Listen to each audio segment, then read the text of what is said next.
Ladies and gentlemen, welcome to the Pro Wrestling World Talks with Dan and Mac. We are on the eve of Independence Day. Kind of wanted to do my best Bull Pullman impression from, of course, Independence Day. One of the greatest, or probably shoot up scenery speeches in the history of film, or monologue for that matter. Yeah. We will not go quietly into the night. Jesus God. And then the president is a fighter pilot. It's like, oh, of all the things that are plot twists. Talk about his acting, too, when his wife died. My God, it was just as wooden as a door. Is Mommy going to be... No, Mommy's not going to be okay. Doesn't anyone have any missiles left? Yeah, exactly. Yeah, that is one of those... I'll say this about Independence Day. It is a great, bad movie. Yeah! Because, in all a sense, it is a... Just there's so many plot holes in it where you're just like, wait a second. So they just took the ship that they took from Roswell and just. It's a guilty pleasure. Like it is. I mean, I love it. It is one of those. In the first half of that film too, you can make an argument is if the second half didn't happen, that first half of that film you're talking an all-time classic. Then the second half happens, and it's like, well, there goes that. There goes that. I'd still watch it, though, anytime, any chance I get. It is a film, I think, that... And the essential quality for it, you have to watch it in HD, because the CGI in that, and this is summer of 96, folks. I feel like the CGI that they were able to pull off in that film is 10 times better than anything that we have seen in the last 15 years. Just my honest opinion. You can go back and look at the CGI that they did for T2 and make the argument that is 155 times better than anything that has been put out in the last 15 years. And the technology is supposed to get better, but it is so obvious in some of these blockbusters.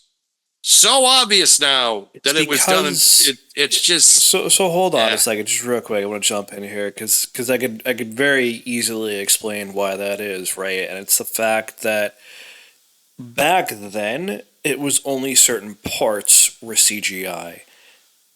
If you go to like a Marvel movie, just using that as the prime example at this point, it's like 80% green screen. It's ridiculous. That's why, because you could tell it's all CGI. Versus back then, where you only had certain segments that were CGI. And a lot of the CGI back then, I'm thinking like, this movie, I'm thinking T2, like you said, I'm thinking the original Jurassic Park movies, the first three, where it's a mix of CGI and animatronic stuff. It's just not the same anymore. And it's so obvious. It's because also, too, that a lot of the great directors still used practical effects on certain things as well. You look at 1982's John Carpenter's The Thing. Yeah! The puppetry and the sleight of hand that they were able to pull off and make a masterpiece that nothing in the last 10 years in horror sci-fi can touch The Thing. Literally impossible. Just because of the fact that it was a director that is a master craftsman when it comes to directing film. Every shot, every nuance. Where a lot of these directors now, a lot of them are no-namers. Perfect example we were talking about yesterday in a group chat with Boo Ram Billy, where I just straight up said, I don't know a single person that is in the new Superman movie. Not one. Not a one. Not the actor that's playing Superman, not the Lois Lane, not the Lex Luthor. No one. Not a person single-handedly casted in this film. I have any single idea who they are and where they came from. I mean, what the fuck is that? We have reached an age. I guess I have reached the age where I have aged out. This is, I mean, Steph even pointed out, she's just like, so you excited to see Superman? It's like, what? I didn't even know that was coming out yet. I didn't know. I saw the promotions for it. I saw the trailer. I think the reason why most of us kind of clicked in was because the dog was in it. But that was it. Like, that was all I saw of it. And it's just like, it's the same story that's been told over and over and over again. I'll just put in the Chris Reeve movies. I'll watch stuff that Henry Cavill is in. That's the other issue, too, where it's like, and this will tie into wrestling in a second. So don't think that I'm just going off on a rant here, which probably I guess you could say I am. Yeah. The fact is that DC had their Superman. They had their Wonder Woman, and they had their Batman. And then they said, we're going to fire all of them. We're going to keep the Problem in the Flash. But don't worry, we'll get Michael Keaton to be in the movie so people will come see it. And nobody came and saw it. They did not fall I still for haven't seen your... it. Exactly. I haven't even seen it either. I have not fallen, and nor did no one else fall for your bait in literal switch. The old wrestling tactic of just like, come see this shit. Michael Keaton's back. It's like, shit. okay, no. And that's what happened. You hinged your bets to someone that allegedly was grooming underage people, allegedly. And you hitched your wagon to him, well, this person, and said, all right, forget that. Like, we're going to fire everybody else, but Ezra Miller, we're going to... You're the franchise leader, right? You're the only one coming out of Justice League still with a job. And you let him get away. You decide not to reshoot it. You don't recast him. This literal... you don't recast this person. Excuse me. And that's part of the issue. That's part of the issue in a bigger problem that has occurred in DC and Warner Brothers in itself. You had a Superman, you had a Batman, and you had a Wonder Woman. I liked Ben Affleck as Batman. Dawn of Justice, he was great. And if you saw the Snyder Cut, which a lot of us during COVID, we ended up getting to see it. I ended up buying the film on Blu-ray because it totally redeemed whatever the hunk of shit was that they put out to the theatrical version. But because Zack Snyder was going through some stuff, you're not going to do his cut. And there's some reshoots and there's controversy. Put a sour taste in the actors' mouths, which is why most of them probably were not like, all right, you fired me, so what? And that's the issue I have. Because now I'm supposed to get excited about Superman when it's like, you fucking had one in the last 10 years. It was great. You showed him the door. The biggest, yeah, I mean, I think he was going to walk anyways, personally, but I don't know. I think the biggest problem is they didn't set the tone in the right way. Like, you did with Superman, yes. You did with Wonder Woman, yes. You really didn't have a spin-off Batman movie.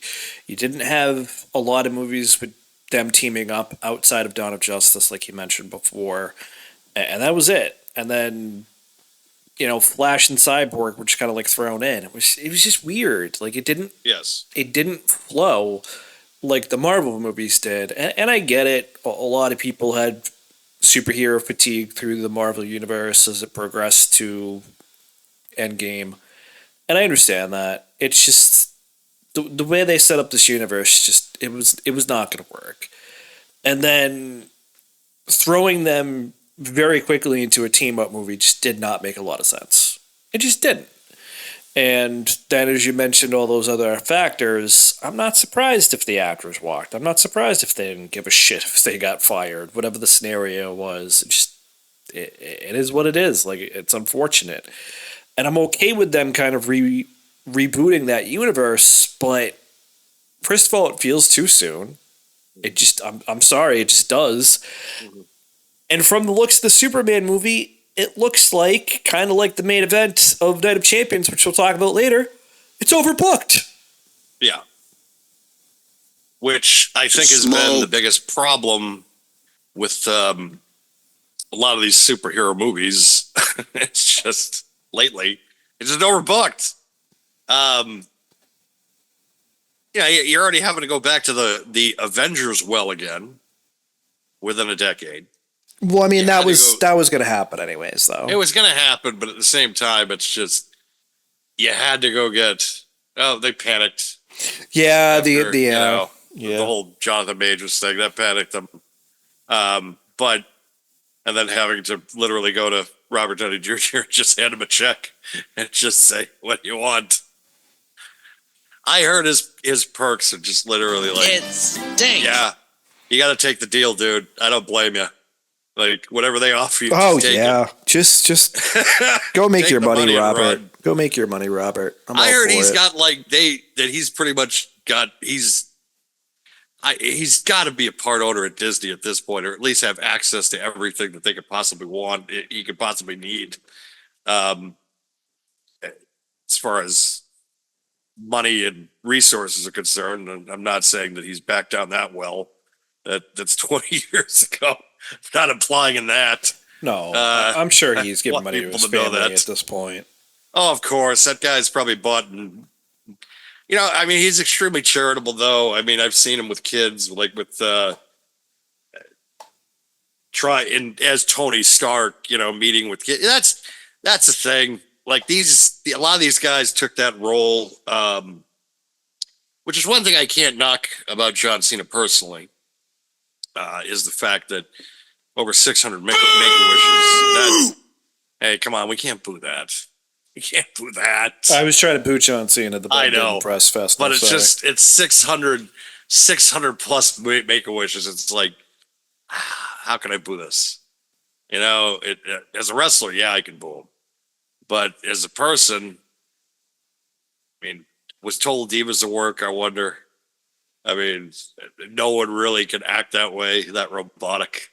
But maybe he does. I don't know. I could give a shit at the same time. But they took the role seriously. They became superheroes. And I feel like I don't think Robert Downey Jr. had to do much acting for Tony Stark, honestly. He didn't, but he was great at it. He was. Absolutely. It's just a role of you were born to play. This is it. I mean, I didn't think too throughout his whole career, like because I always thought of him as like the serious, dramatic actor. And even when they were just like, well, he's going to be Iron Man, I'm just like, how the fuck do they think this is going to work? And then you see the first Iron Man, and it's just like, I guess they know. This is him. He's perfect for this. I wish his standalone movies were a little better. I thought the first one was good.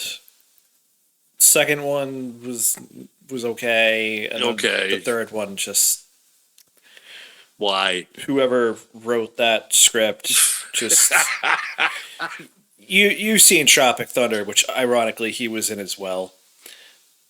Yes. Remember that? It's just I want you to go over and punch that director in the face. Just yes. That's what should have happened to the person who wrote Iron Man 3. The funny thing about that, the funny part about that film. Which one? Iron Man 3 or Tropic Thunder? Well, no, just the whole concept. That movie came out the same year that Iron Man did, where that literally could have synced everything because of the controversy that he was under. I'm a dude playing a dude disguised as another dude. Yes, and which he ended up getting an Academy Award nomination for it. He should have. He was phenomenal in that which movie. He should have, and he should have. And I understand the problems that people had with it, but the fact is that they're really like. He even said it on the Rogan podcast at one point. He's just like, I thought I was going to get like in so much trouble, but they were more pissed at Simple Jack than they were me. Which was Ben Stiller's character, and I just it's talk Talk about literally skating. Oh, shit. All right. Hey, I'll take the award nomination. Thank you very much. Oh, Ben. Oh, everybody's pissed at you. Oh, that's sad. I'll see you later. I'm going to go make $175 million in the next 2 years. Yeah. See you later. Which, you know what? I mean, considering the path that guy was under at certain points, it's like, that is one of those comeback stories where you just sit there and say, fantastic. Yep. Like, this is absolutely a really great story. But you know what is not a great comeback story? Fucking Goldberg. It stinks. And of course, we'll be previewing that. By the way, folks, next week's show, I don't know how the fuck we're going to pull this off. Considering the fact of that we have to preview, we literally have to preview 3 shows for next weekend. Saturday night's main event, AEW All in Texas, and the Great American Bash. So probably what's going to happen. So I'm going to give you a bit of a programming note. It's Evolution next week. I thought Saturday night's main event is also Saturday. Saturday night main event, All In, yes, and Evolution. Isn't Great American Bash the same weekend too? I'll have to check, but I'm pretty sure it's just Evolution. Could have sworn that the Great American Bash was the same weekend. If that's the fact, Jack, I don't know what to tell you on that. I'm looking right now. It's because I it does say July 12th. Shit. What? Yes. So it's okay. So this is a 3.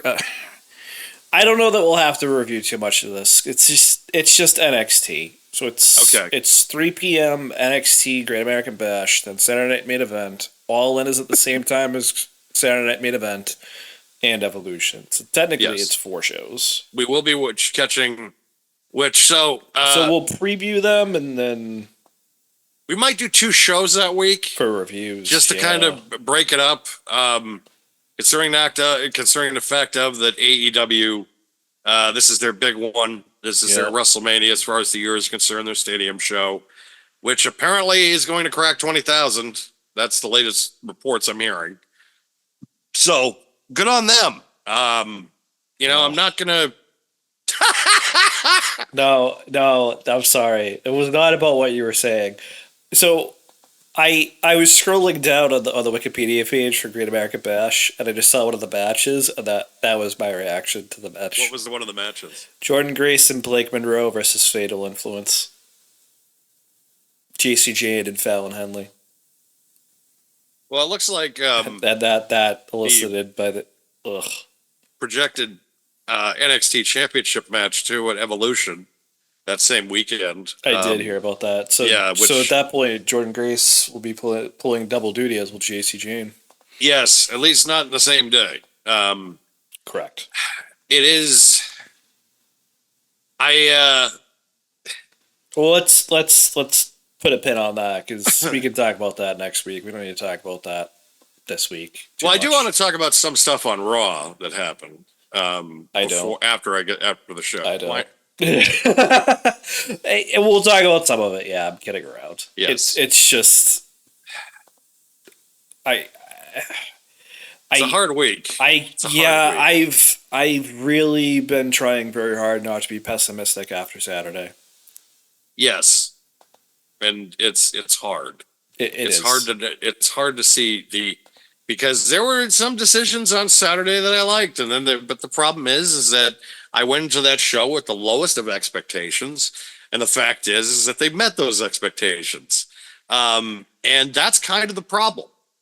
And also, this is building. I feel like too, because I'm sure that there has been arguments, and when John and I, God rest his, that's coming up on a year now. Jesus. Yeah. When Johnny and I used to be on the program, he was very pro AEW, and I was very realistic about AEW. I wouldn't say anti, but realistic.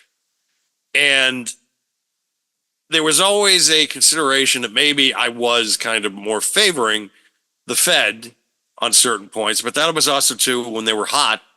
Business was going well, and I felt like in a creative direction that they at least knew what the hell they were doing. Yes, sir. Where AEW at the time was just struggling and also a lot of backstage stuff that was going out in public that was really kind of having a negative impact on their bottom line and also the perception. And the fact is that now everybody for the last 6 months can now put it on tape and can put it on and look at it in every episode and see that I have been nothing but consistent and have been critical to WWE for the last 6 months. That is still continuing now in a continuing trend, and that is going to continue probably past Saturday night's main event. It's probably going to continue past SummerSlam because I don't see an end to this at all. I don't. I don't see an end to this for a while. So I had brought this up for something we could do maybe in a couple of weeks, but you had meant, because I remember bringing it up on the show, and I'll say what it is in a second, and you said that we should probably save it until after SummerSlam, and I think it's 100% correct, given what you just said especially, but it is that episode where we just do like this open letter to WWE Creative, which I coined as the Arrogus Festivus Grievances, because if they do not right the ship at SummerSlam, like, I'm very close to just jumping brands at this point. Like, it's getting that bad for me. And this is why when you said we'll talk a little bit about Raw, that I was like, no. Because I feel like it's just a continuation at times of the PLE, and sometimes it's better than the PLE, and I've said that the last two PLEs. I said it the last two, and I remember it very distinctly because I'm saying it now, and I said it for the last one, that the Raw after has been better. Yeah. And it's, okay, cool, you're trying to pop a Netflix number, but if your PLE sucks, it's hard to justify to want to watch that. The only reason you would really watch it is it's the same feeling as a Raw after Mania. Like, you know something's going to go down because it just had a PLE. But then you're sitting there like, where's this payoff? Where is this going? And there's a lot, in air quotes, I'm saying that happened on Raw, but it's like, you're not motivating me to continue watching this product right now. That's the bad part. The good thing as we start talking about the show, which we'll start doing in a second here, is no international incidents. No, that was the big thing. What's funny is I remember talking to Stephanie about it Saturday morning. And the one thing that kept going through my head was Jim McKay from the 1972 Olympics, after the Israeli wrestling team were kidnapped and then assassinated at the airport. The words that he said to me still have a chill up my spine when all he said was, in a simple 3 words, they're all gone. I didn't want to have to be there, be Jim McKay, come on either Sunday or Monday to do a special report because of a international incident. And that just kept running through my head Friday, Saturday. I felt like those Saturday afternoon, but probably after SmackDown, my mind kind of went, okay, I think this is going to be all right. Because nothing happened. Yeah. Nothing happened at the press conference earlier, which, you heard enough though from the freaking CM Punk haters anyways that night. Like, well, good on him apologizing too, by the way, in that pre-event it's the show. Biggest non-story. Oh, I agree. It's just in the last 10. It's the biggest non-story. It's right up there with it's just, I buy a story, number one, and two, at the same time, shit changes. You change over time. Right. So I want to replay something that apparently I can't find right now. But we did have one thing that was reported on the show last week by our Middle Eastern correspondent, which I'll replay right here.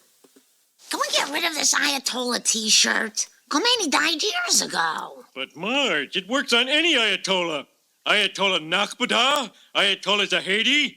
Even as we speak, Ayatollah Razmara and his cadre of fanatics are consolidating their power. But this week, our Middle Eastern correspondent reached out to us, and he had this to say about the show. Boring. Boring. I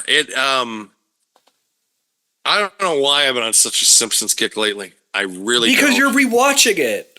I know, but it's like it's just still.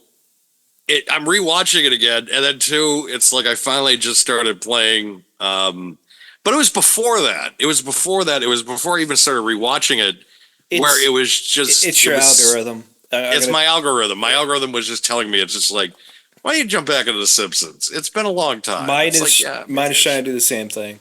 And it's funny because I don't even need to, because anytime I hang out with you, we're watching it anyways with Stephanie. So I don't really which is need to fine. watch it. Yeah, exactly. I don't need to. There's a lot I've missed of the 35 years, folks, because I was doing the math, and I'm like, we probably should start on either season 11 or season 12, because I think that's when I took off for college, where I wasn't watching every week. Right. And it's just, so there is a lot of stuff I've missed, which I keep thinking about it now. It's on like season 35 or 36, whatever. And it's like, there's a lot I've missed. I feel like I've missed like the majority of like a quarter century of the show. I've missed like most of it. You know what? Even though- you know what I could have missed? What? Probably this show. Oh God, you're right. The only good thing that happened Saturday was the fact that I went to Eric's. Yes. He gave me a decent amount for a toy credit, and then I paid nothing for the Ralph Wiggum that I wanted, and then I ended up getting a Poochie thrown in for nothing.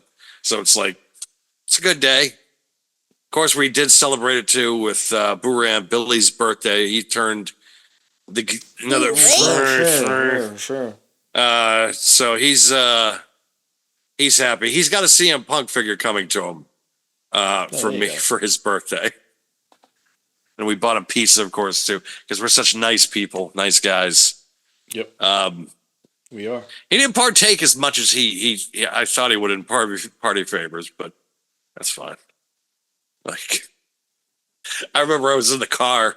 First thing I did when I got to his house, I popped over my ginger ale. I'm like, yeah, I'm fine. So what are we doing for food? The ginger ale with the tab broke off, and you. Oh yeah, I was literally having a shotgun it. God, yeah. That was hard. It's like a Capri Sun, man. And they made those easier now because they don't have the slide shit. Yep. Because I never could hook those. And then of course I know. I remember I had to open them all the time. I finally got good with them, and then they switched them. I know. And then they finally did the regular can lid thing, and the thing breaks off. I almost had to like grab a pen to break the thing open. I liked the slide things because you could just close it back up. Yep. That was the reason I liked them. Yep. And then they switched them, and I'm like, whatever. Like, it is what it is. And then of course that happened to me, and I'm just like, ah. But yeah, as we start reviewing this show, as much as I feel like we're stalling to do so, I was a little surprised that they started this with the King of the Ring. Yeah, that was surprising. Just because I thought they might have gotten the Queen of the Ring match out of the way, or maybe even Rhea and Raquel. Right? I would have as we'll go through the rest of the matches, obviously, but I feel like this was such a high profile match, and a match with stakes to it, obviously, and just like everything you can say good about this match, it was just weirdly placed. Like, to then go from this to the next match, which we'll get to in a few minutes, obviously, it's just a massive downgrade. Oh yeah. Oh yeah, it was. Yeah, this whole show. It's like why do I care? Why do I care? It was like a really bad roller coaster. It really was. Like this is a good match. Like, don't get me wrong. Good match. Great match. It was a great. great match. Told a story. Told it exactly how it needed to be told. I really. Only got like 20 this minutes match. though. That was shocking. It wasn't as shocking as really to me. I knew this match was going to go a little bit long. I was fine with that walking in because again, it's King of the Ring. Like it should go long and it should be a premier match. But starting here, telling the story that you're trying to tell, teasing Randy turning heel again, and then ending it the way you end it, I'm fine with all of it. But like I said, like to go from this to the rest of the card, it's like, what are you doing? Yeah. Like this and I get this it, is your rock in a opener, we hard don't need place, but yeah, this should not have opened. No. Other than that, like I enjoyed the match for what it was. I didn't. I thought was probably the better match on the card, honestly. No, I felt like this was definitely match of the night, which is hard to be like the opener. But also too, it's like you have Cody, who by all accounts, your number one guy. And then you have Randy Orton, who has been consistently Top guy. one of your top 5 guys when he's healthy. Yep. So it's hard. I hate doing something like this because I don't want to see either guy lose. But at the same time, Cody's the hot hand, and Randy is going to be in a position again. And you don't want to have Randy, unless it was Randy versus somebody else. But you don't want to have a rematch to SummerSlam, like No. where it's This is WrestleMania to me. it is WrestleMania. This maybe something at Survivor Series. I don't know, but it should be Cody and Randy 2 or 3 at WrestleMania Yes, I agree. for the title. Just Yes. and I'm gonna leave it there. I'm not even gonna try to speculate because who the hell knows what their plan is down the road. But you can't sacrifice Cody again. I'm sorry, you No, just you can't. So No.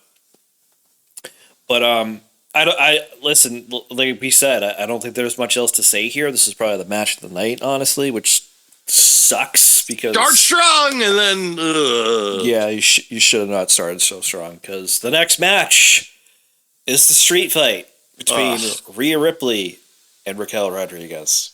Rhea Hogan. Hulk Ripley. We'll talk about that when we talk about Raw.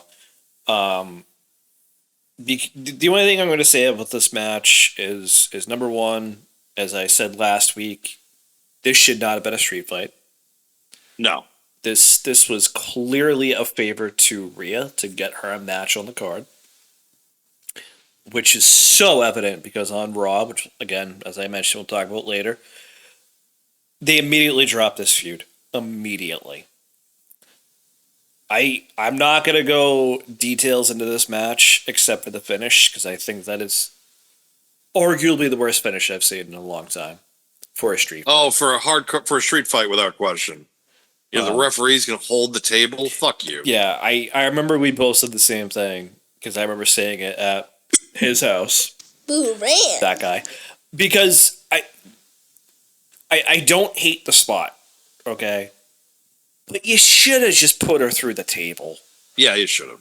You want to go up on the top rope, riptide her, powerbomb her, whatever you want to call it. You've through done the it table. before. Exactly.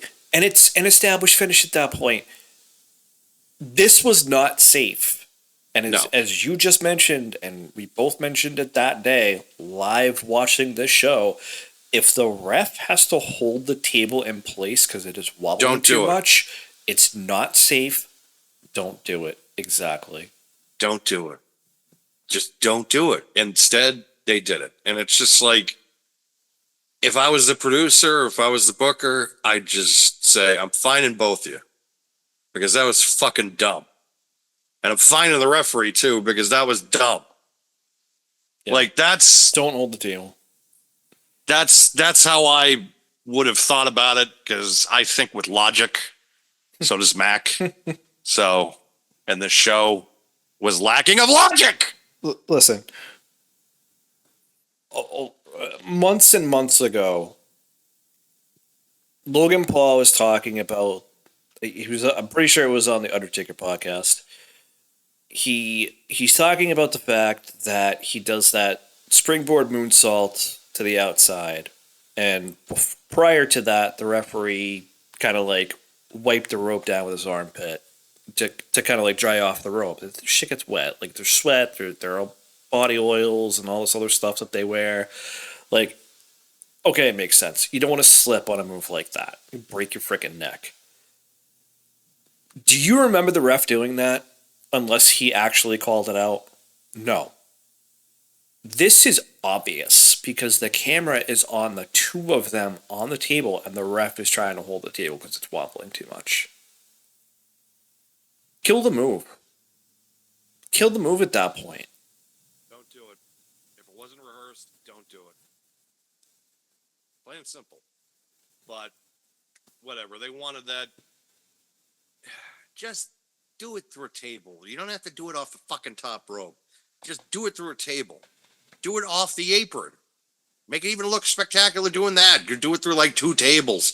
If you just don't do it like that. It looked like shit. It did. Moving on. It did. Yeah. It's just, there was nothing else to that match I felt like we needed to talk about. Speaking of not much to talk about, Sami Zayn versus Karrion Kross. Karrion Kross. I love the fact too that I kept calling him Mark Merrow and Boo Ray. I didn't get it the whole fucking time. I finally had to just spell it out to him. I'm just like Sable. Well, you know what? Sable. Speaking of things he didn't get, it really ties the room together, you know? Jesus Christ. You go rug shopping and I say that. Oh, God, that was and hilarious. You don't get, I'm in the store and I couldn't. Okay, hold on. I couldn't react to it. Hold on a second. He's got to be joking. Hold on a second. Okay, so let's backtrack for a second. If anybody does not understand that reference, and because again, we are podcasting right now on Spotify, on Apple, on YouTube under Diamond Podcasting Productions. There you go. Good plug. Yep, there you go. So please watch The Big Lebowski. Okay? The dude, literally, that's the name of the movie. In the movie, excuse me. The dude gets his rug stolen. He's upset because that rug really tied the room together.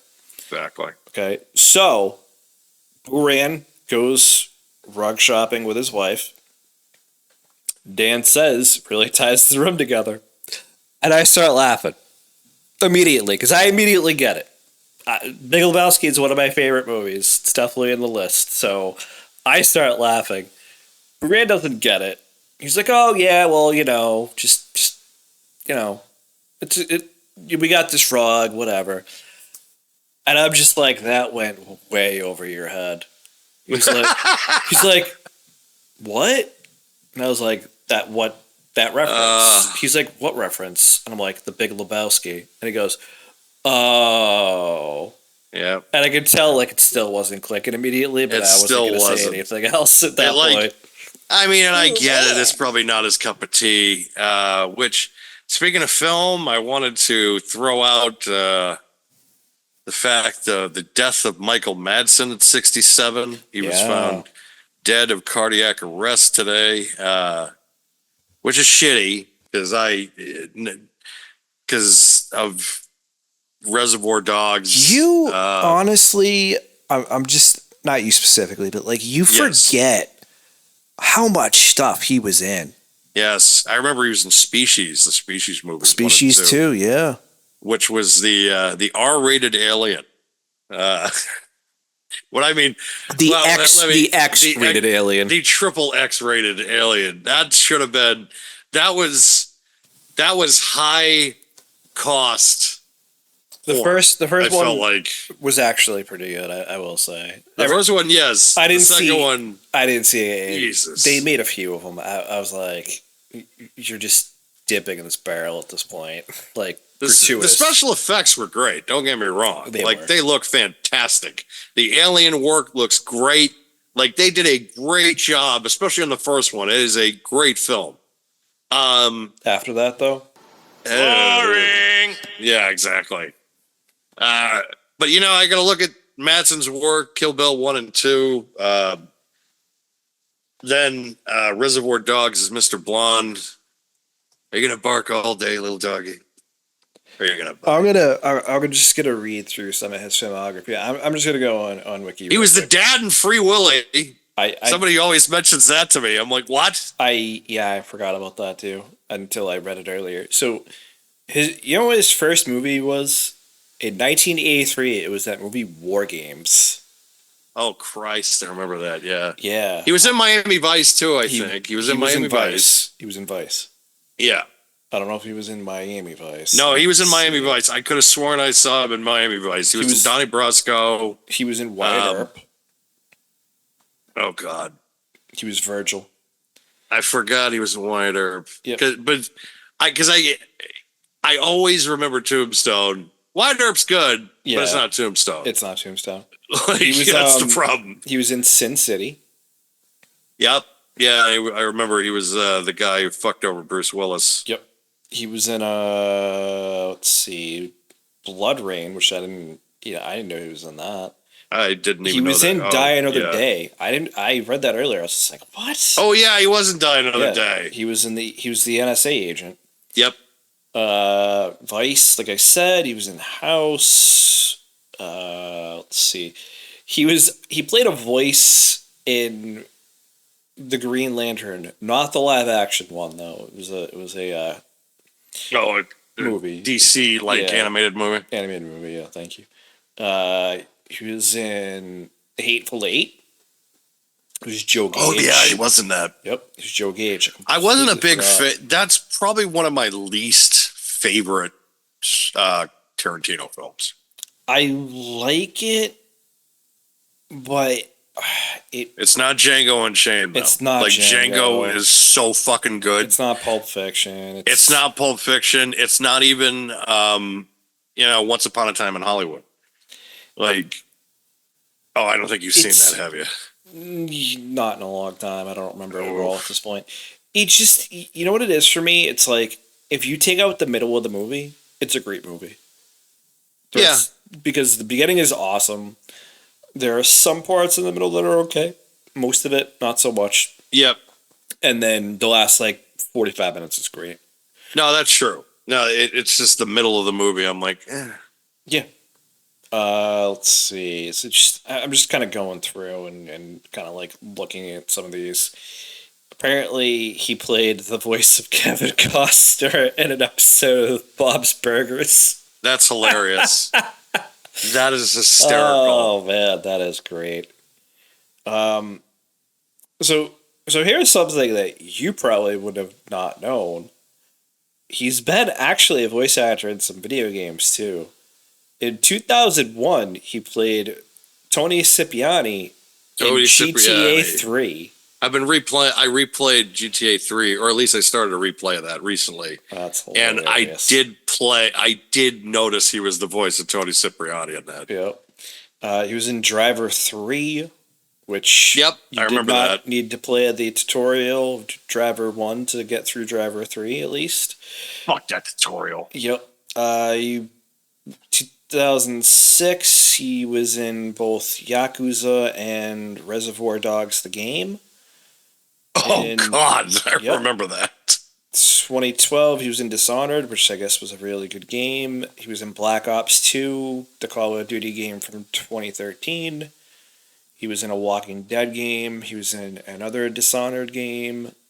He gets the credit for the GTA Trilogy game as Tony Cipriani again. And I think there's nobody messes with Tony Cipriani. Yep. It's crazy, man. He's been in TV, I guess. So I didn't know this, but in Animal Precinct, which I guess is this American documentary about something, I'm just trying to read what it is, but he was the main narrator for that for 4 seasons. That makes sense. Yeah, he's got a good voice, a really No, he distinctive voice does. to do It's narrations. just, who would have really thought that? That was probably his biggest TV role was that. A lot of these are TV one-offs. I guess in 85 and 86, he was in a show called Our Family Honor, and he was the main cast of that. Okay. Vengeance Unlimited in 98 to 99, same thing, main cast. But a lot of these are just, not really huge roles, I would say. He's definitely more known for his movies. He has been in a lot of movies. I only went through A damn good ones too. He's had Absolutely. it right up there with. If you have Reservoir Dogs, and then you have the Kill Bill Volume 1 and 2. Yep. More in 2, but still at the same time it was 1. But and then you have other things you could throw in there like Species and Donnie Brasco. That, in my opinion, is a solid career. Absolutely. You've worked with some heavy hitters and have been in some notable films. What I liked about him is his honesty. There was one time he was on the Opie and Anthony show where he went through a lot of his films and he was just like, yeah, I was just doing that for a paycheck. Yeah, I liked the script, but turned out to be shit. Like, he was just honest. They just went through like his whole filmography and he just was just like, yeah, that wasn't good. Like, because he was in so much work. And he's just at a point where he was just like, yeah, whatever. Like, if you hire me, you hire me. I'm right up there. Right. But but unfortunately, Michael Madsen dead at the age of 67. And unfortunately, you get to a point in your age bracket where a lot of people that you were fans of in the 80s, 90s, 2000s growing up, they're going to start passing away soon. You're going to be like, oh, like, I don't know how I'm going to be able to cope with like De Niro or Eastwood or Pacino dying. It's just going to be like, oh, that's fun. That's great. I'm going to be okay with Eastwood because at this point he's already like I'll be upset with him and Brooks, but Yes. the thing with both of them is they're both like the children that God forgot right now. Like, I'm surprised Yes. they're both still alive, honestly. Even with Brooks, considering the fact that it's very ambitious that he's going to want to do Spaceballs too at that Yes. advanced stage, 100%. because it's like that's the problem now, because it's like the clock is really ticking, because literally he could wake up. You could be, oh, this thing's green lit, and then he won't wake up tomorrow, and you're like, oh no, like, God, whatever we do, make sure he's in a chamber until this thing is done. Yeah, Like- whoever is like taking over, executive producing, whatever the case may be. We talked about this backup plan. earlier. No. So, hold on. We talked about this earlier with the whole green screen stuff. Please do not CGI Mel Brooks in if he passes. Please don't. Please don't. Don't do a CGI.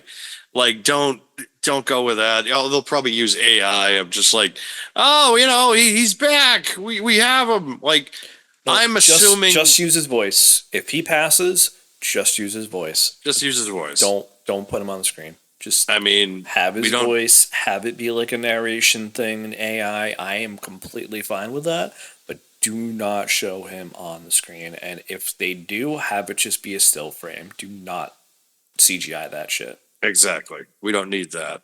We really don't. I don't even know how they're going to be able to do the John Candy, if they're going to recast that. I think it's like his son or something that they're gonna do. If I read correctly, but I don't know. It's just, Who are they casting for that role is the question. I no idea. If it's Kevin James, I'm going to throw up. Oh God! Please God, Like, no. It's got to be somebody like somewhat important that we know could, like Chris Hemsworth. If he wanted to put on weight, I guess he could do it. Because he did it at one point with Thor. So No, it was a fat suit. that was offensive. Yeah. I guess you could get somebody like like Ryan Gosling, maybe in the fat suit. I guess if you wanted to, like in a donut, like somebody that's funny. Because I have to. Ryan Gosling is one of those guys I should hate because he's just like this pretty boy, all the girls, and I hate people like that. Just because they're almost like a matinee idol, and it's just like, why? But he's been in such good shit that I can't. Yeah. I really don't have any hate for him. Like I think he's also a talented guy. He's been in some solid work, like The Big Short. Of course, Women. The Notebook. No, I'm not even bringing that fucking shit up. Number one, I've never seen the film. Never gonna see it. Never happening. It's never crossed into my mind. When I found out that she never wanted to see The Notebook, I was just like, that's it. No more.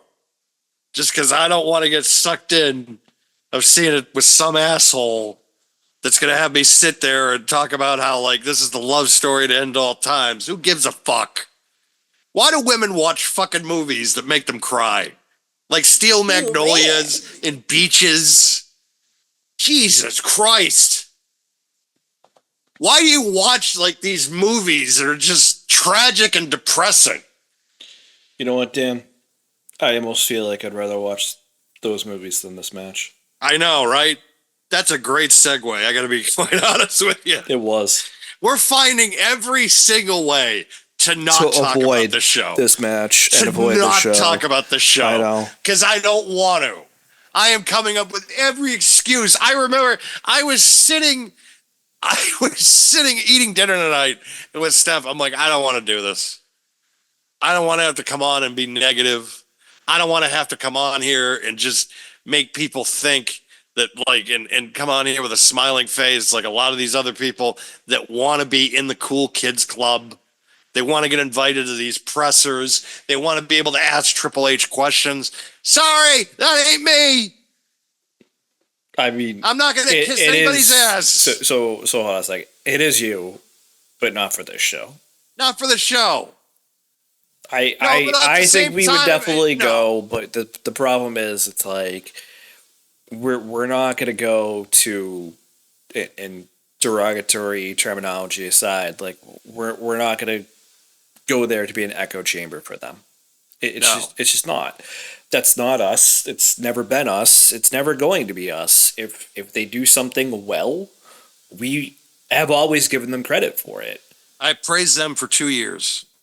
I praised them for 2.5 years. I think it was close to 3+, but yeah, I get what you're saying. For 2.5 years, 3 years, I gave them every single bit of credit because they deserved it. Mm-hmm. They deserved it. They deserved every bit of credit. They turned business around. They made the industry. They made people care about the industry again. They made people care about talent, and they were now finally being able to get paid. Business was being done. They're getting major contracts. They're being thought of in the same light. Like, you look at Fanatics Fest, right? Okay, they had all these talents, all these, Tom Brady. They're mentioning Tom Brady. They're mentioning Kevin Durant. I think The Undertaker was like right up there too. He was like in the top 5 or 7 guys. It's like Tom Brady, Kevin Durant, Derek Jeter, The Undertaker. What? The Undertaker's like being mentioned with Tom Brady and Derek Jeter? Wow. As a fan and as somebody that has grown up, number one, Taker's always been one of my guys, and I'll go to I don't feel like he's ever going to ever let himself get into a situation of a Hulk Hogan or Ric Flair where they're handing in their legacy with bullshit. I don't feel like with him he's doing that. I don't feel like he'll ever do that. And for him to be mentioned up there with like Jeter, Brady, you're like, wow. Like, I'm glad that these guys are right up there with some of the biggest sports people of all. And apparently they do better numbers than a lot of these sports guys. Well, probably because they charge a fraction of what some of these guys are getting, but also too at the same time, the prices that I've seen Fanatics Fest for the wrestlers, I'm just like, this is a waste of money. And I know how to waste money in my life. Trust me. Trust me. But even I look at stuff. I look at what WWE's doing for ticket price, and I'm just like, I ain't doing that. I ain't doing that. No way. No way. Well, you and I, as we mentioned earlier, we were hanging out for the show. In the same circles. That so too. to speak. That too. But when we were hanging out for the show, like we were talking about those prices, for example, and we talked about the AAA team in Worcester, Mass, the Woo Sox, the AAA team for the Red Sox, and how you can go out in the outfield, sit in the grass for about $20 to $40. Yep. Yep. I'm gonna go to 2 nights of SummerSlam for $40,000. No thanks. Like, come on. You can go have one of the best hot dogs in the world at Polar Park. Go to Coney Island, folks. You'll never want to have anything else in the Worcester County area. Well, The heart of the Commonwealth, Worcester, Massachusetts. downtown Fuck Worcester you. anyways, but yeah. God. It's just, it's wild. And I'm not, like, I'm not opposed to doing that. Like, yeah, okay, it's not a major league team, but it is AAA. It's still a farm system team of the Red Sox, so you might see some Red Sox players. You might see some other rehab players for the other teams, depending. I would much rather do that for $20 to $40. Get a nice dog, get a beer, even though I don't drink anymore. Couple beers, no beers. Couple beers, no beers. Chili. Get some chili. It's just I would rather do that than spend a combined 2 days, 8 hours, $40,000 watching what at least right now, a month out, does not look like it's going to be a great SummerSlam. But Womp womp. yeah, we'll talk about that obviously as we get closer, because we only got a few weeks before we start reviewing that. But I feel like this.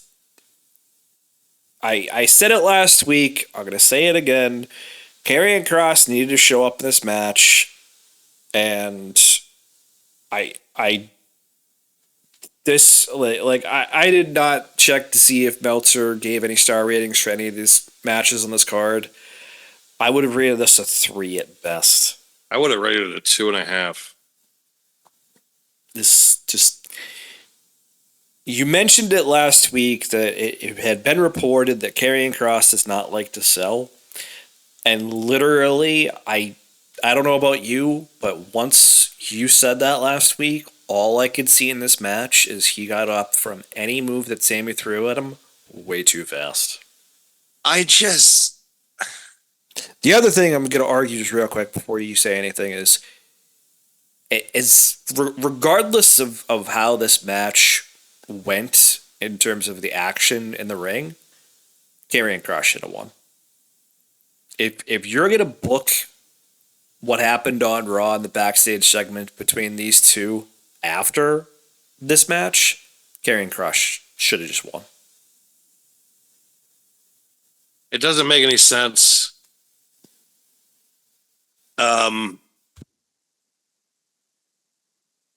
You had this guy who hasn't been on any PLEs at all.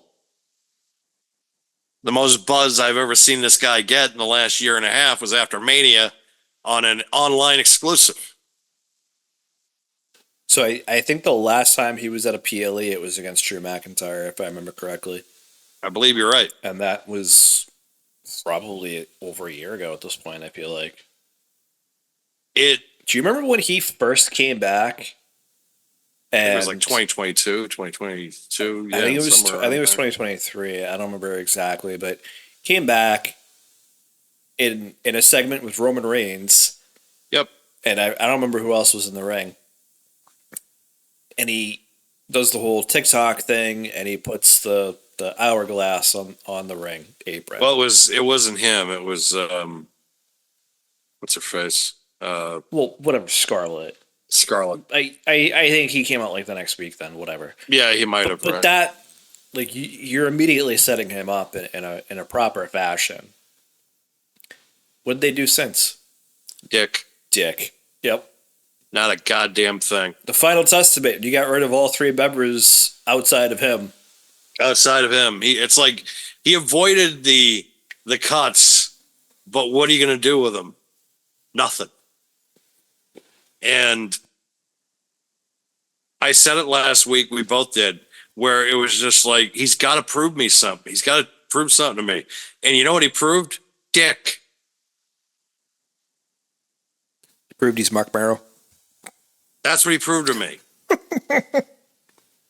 But like, I'm not impressed. Not impressed by the guy. I understand there's a segment of the community that are. Good for you. He didn't show me enough. He didn't show me enough. He didn't. Listen, He's you mentioned the backstage promo that he cut after Mania. Or Mania weekend, whatever you want to call it. And I think, listen, the dude can work the mic. I'm fine with him on the mic. I'm fine with him as Killer Cross. As Karrion Kross right now, in 2025, it's not enough. Because he's not getting enough camera time. That's the first and foremost thing that I'll say. It's not enough camera time. And on top of that, he's not backing it up in the ring. He's never gonna be like AJ Styles. He's never gonna be like a Stone Cold Steve Austin. But in the Austin comparison, he could work like Austin. It's just he doesn't. Because he's a very similar build to a guy like LA Knight, a guy like Austin, who are a little bit slower in the ring, but still pull off these athletic moves. Like LA Knight can jump from the apron onto the top rope. yes. Karrion Kross can't do that. No. Roman Reigns can and Braun Breaker too, can spear a guy from like 5 feet away. Yes. Karrion Kross can't do that. No. Karrion Kross could do some high profile moves if you wanted to, like power slams and chooses power not to. moves. He just doesn't do them exactly. He's boring. I don't want to say he's boring. not- It's just his move set. I don't want to say it's limited, but it needs to expand. CM Punk would yell at you for that. He probably would, but No, he would because we could yell at him for the main event. So, Well, is that on him though? listen. I don't think he was calling it. I think there are some things that him and Cena probably have control over, and I think part of that is what goes on during the match to a certain extent. But I don't listen in terms of Karrion Kross and Sami Zayn. At least Sami picks up the win. I don't think there's anything else to say here. It just this did not impress me. Let's just try to power through this. Yep. The next match, though, was one we were kind of conflicted about last week, and it is for the United States title, where Solo Made sense. I'll Sikoa. give him that. Yep, I will 100% give them credit for this one. I think it was maybe not the best move, but probably the right one. Solo Sikoa defeats Jacob Fatu and is the new United States champion. Which, like we always say, make it make sense. They made it make sense. Like I didn't hate it. I'm not real big on Solo Sikoa. I've made that pretty clear to people. But have him get his ass kicked by every goddamn member of fucking JC Mateo. Oh, we'll have Tongaloa come out too. I Okay. did say that there was the possibility of one of the either Tamatonga or Tongaloa coming back, and it was Tongaloa. But then the debut of Hikuleo, which I'm probably butchering his name, but Oh, it's Hikuleo. Yeah. I don't know. Maybe. Yeah, exactly. Holy shit, man! Like Kilo? I don't know. Kilo. I don't know. They'll probably change it something. They probably will. It's just, are we recruiting like all of Haku's kids at this point into the bloodline? Like, damn. But he is, on Wikipedia at least, because that's where I'm looking at the matches anyways. I just clicked on his Wikipedia page, and he is 6'8", 264. He is one big dude. He is a big dude. Like, he fits in that stable with that group. So it's like, okay. Well, they need a big guy, man. And I think if you're going to introduce Tamatonga and Tongaloa, you might as well introduce their brother, too. Yep. And go about it that way. I just... My only real gripe with it is you only introduced JC Mateo, Jeff Cobb, like a month ago. Yeah. But they've done the same thing before too. So you're right, and we talked about this where Jacob Fatu is taking the shine off Solo Sikoa. Hikuleo is going to take the shine off Jeff Cobb, JC Mateo. Like, it's just, I don't know about it's that. Unfortunate. Jeff Cobb's a really good worker. He is, but in what capacity now is he going to work? Because we don't know when Tamatonga's coming back either now. No, that's true. So where does JC Mateo, Jeff Cobb? I'm gonna keep saying that because I hate JC Mateo's name. Yeah, it's Jeff Cobb. Just call him Mr. Cobb. Well, you were the one defending it last week, and now I'm the one trying to play both sides of the fence here. But it's just fuck it. Why not? Who cares at this point? Like, I'm gonna sit here and placate to their wants and needs of this. Oh, you gotta call him JC Mateo. No, fuck you and Jeff Cobb. I know. It's plus JC Mateo, as you said last week, is just an awful name anyways. I placated to them on Saturday, but then given 3 hours of my time to watch this shit. Yeah. I mean, listen, here's I think going to be the biggest problem with Jacob Fatu dropping the belt is what do you do with him now? Do you have him continue a feud with Solo and his faction, Neo, bloodline, whatever you want to call it? Do you have him move on? Do you start putting him towards the main event where it's already very top heavy? Like just think about it like logically for a second, as we love to do. If you look at the main event, whether it's going in or coming out of SummerSlam, you potentially still have Cena, you have Cody, you have Randy, you have LA Knight. No one knows if Roman's coming back and in what capacity. You have CM Punk, you have Seth Rollins, you have sixth Gunther. kid, my God. What? He had his sixth kid this week. Yeah, Roman, congratulations on congratulations. Christ. Yeah. Whole new generation of bloodline. What? Yeah, like Jacob Fatu has like 7 kids, I think, too. They're all going to work. They're all going to, like, that whole yeah. company is just going to be overtaken. It's just going to be like, what? How can they all work? They're just going to be all Samoans in like 20 years. Exactly. All Samoans in 20 years. Sami Zayn, you have Braun Breaker, Bronson Reed, who arguably should be in the main event scene as well. It's super top heavy. So where does Jacob Fatu now fit into to that main event scene? That's going to be the question coming out of this feud for me. Yeah, that's going to be the tricky thing to kind of get him out of there. But you got to put him in the main event scene. If you don't put him in the main event scene, you're an idiot. I mean, objectively, you can keep him out until SummerSlam, but after SummerSlam, he needs to be put in there. No, exactly. That's the thing. Yeah, I don't hate this match for what it is. I didn't think it was the best match, which I didn't expect it to be, but I mean, it was serviceable. I think that's the best way to say it. Yeah, I'd say that. It was very serviceable. It was a good match. Yep. The ending made complete sense. Where it's just like, okay, Yes. I like this. That's why I think it's serviceable.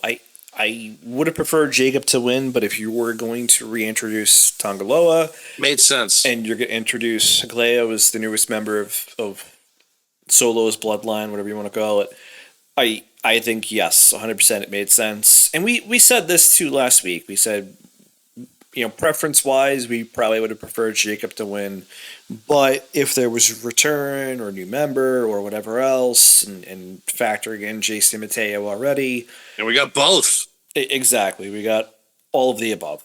So I don't hate this. I just, for the match itself, it's kind of whatever. That's the only thing.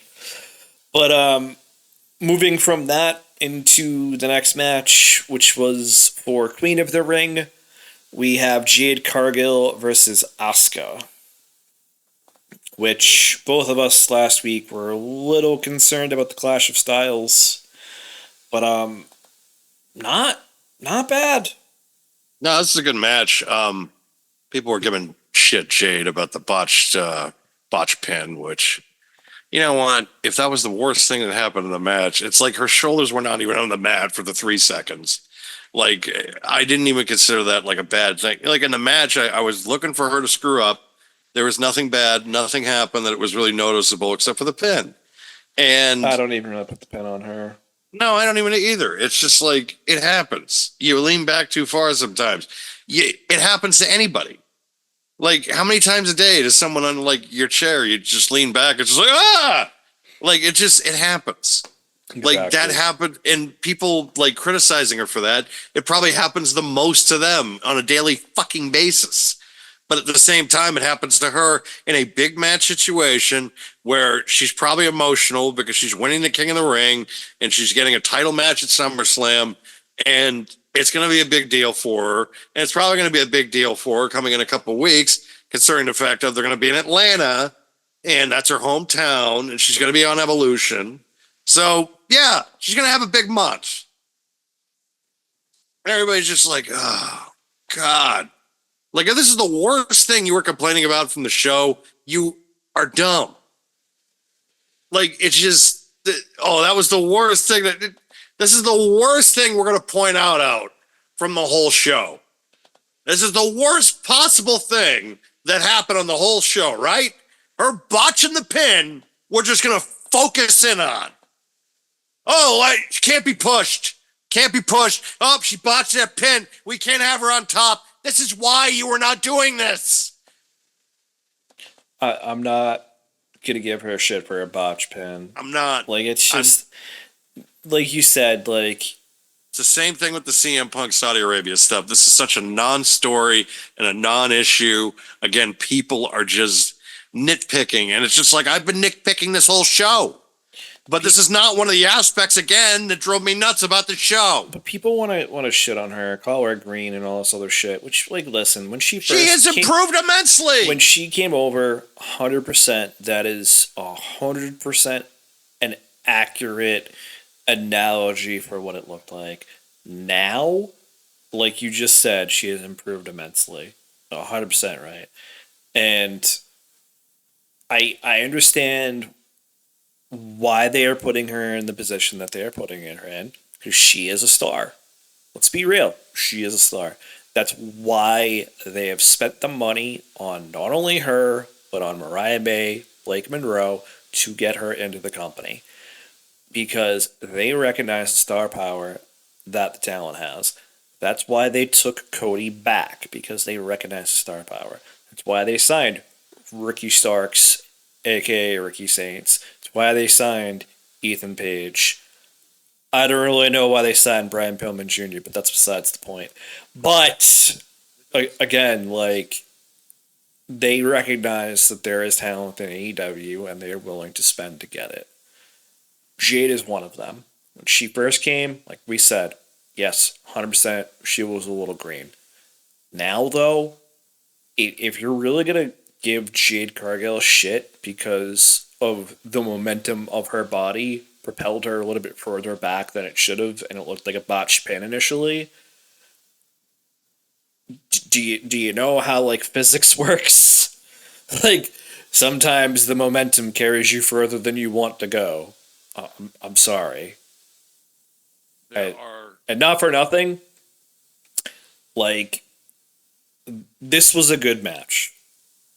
If we're gonna say that Cody and Randy was the match of the night, this was probably the second place match. Let's be real.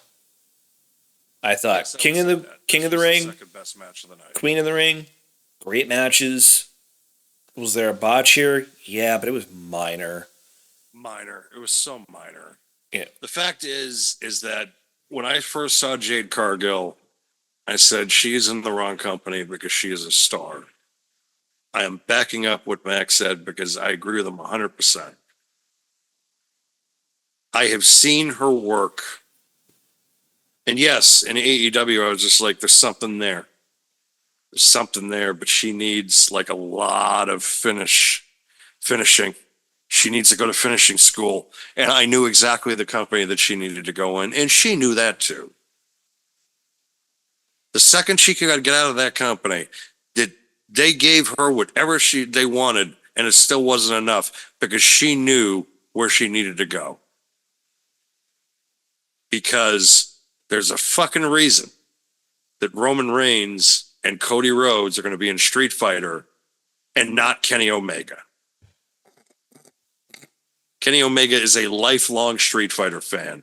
He would have done anything in the world to get that opportunity to be in that film. Cast it along in somebody. But guess what happened? He didn't go to the company that has a talent agency behind them that's able to get these guys. Now you have Cody Rhodes and Roman Reigns, top guys. Well, we know at this point Roman is confirmed. All we know is that Cody has been in talks. We don't know if there's anything after that. I think there was confirmation. Oh, was there? I didn't see that. I think there was confirmation, but I don't know. Like, but you're right. I mean, I feel like I am jumping the gun, but he is up for consideration. But I do feel like he's probably going to get it because I really, at this point, it's like who else is going to be in that spot? Keep the tattoo in the movie. That's all I'm going to say because that would be a it's like tattoo exactly. For it's like, and the fact is that. You can sell skins in whatever the new Street Fighter game comes out, too. As Cody Rhodes' Guile, you could play as him. Same with Akuma and Roman Reigns. Like, that would be pretty cool, too. The funny part is the fact that, and I just thought about this because Billy talked to me yesterday because he watched the Street Fighter, the original movie, with Jean-Claude Van Damme. And for me, it was Tuesday.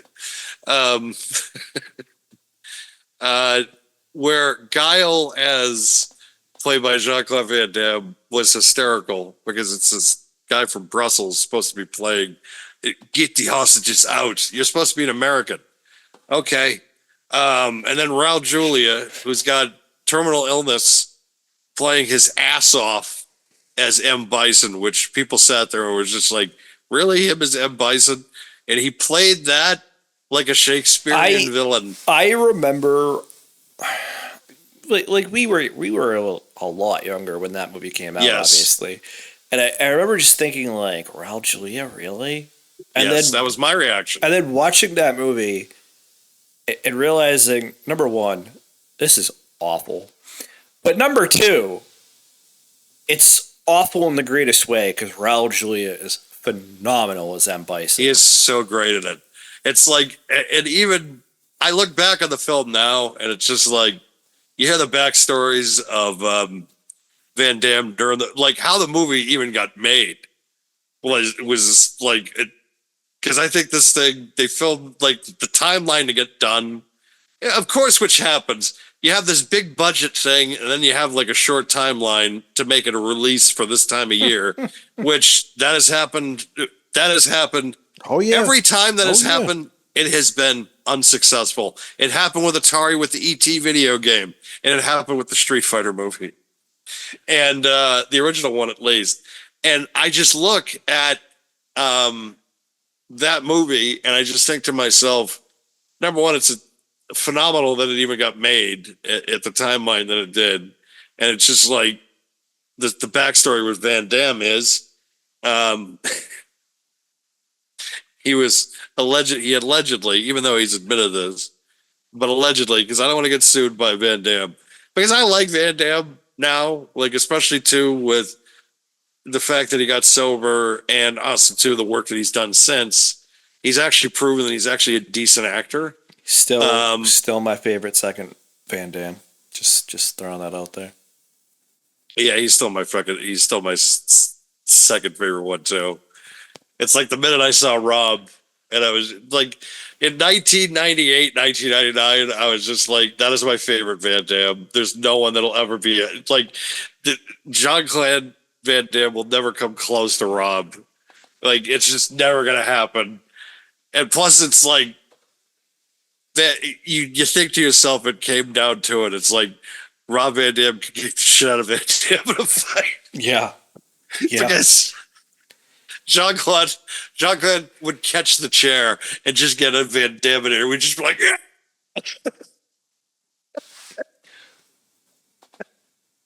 Fonzie would somehow just throw him. Yeah, get him, Daddy! Just throw the chair. The good old days. But as we review this match, I'm looking at the Wikipedia page. Obviously, I'm sure you are too. This was the shortest match of the night, Jade and Asuka. I know. It was really good. I'm surprised because they gave Sammy and Karrion Kross almost 14 minutes. Ugh, God, that should have been like 7 minutes. What do you mean 7 minutes? It's all that you need. I mean that's all you need is 7 minutes. That's kind of pushing it too. I feel like. Well, I mean the fans. I mean it's obviously it's. I know. You know. I just. We'll talk a little bit about Raw later on, obviously, but one of the segments in Raw is a promotional video for Kairi Sane. Dun, dun, dun, dun, dun, dun, dun, We're not talking about that. I'm sorry. We're not talking about that right now. They had a promo package video for Kairi Sane to kind of build her up, which yeah, I saw that. I was like, okay, but what about Asuka? What about Asuka? Yep. And why is Io, as it was announced on Monday, facing somebody else at Evolution and not? Like, it just doesn't make sense. And we'll talk about that, and I have a lot to say about that too. This is why I didn't want to talk about Raw, because there's so much I just about that one thing. No, there's a lot that I royally disliked about Raw. We can talk about that. And what's one of the things is what they talked about for Evolution, which we'll get into when we talk about Raw, because there's a lot there, and we can drop, I think, Jade and Asuka at this point. Congratulations, however, to King and Queen of the Ring, Cody Rhodes and Jade Cargill. Two choices. Two former AEW talents, though. Yes. Look, Jade Cargill deserves this. She deserves to be in a 100%. Championship match at SummerSlam. She's improved immensely. And you know, did she have a bit of an ego? Yes, but I do feel like too that she's done.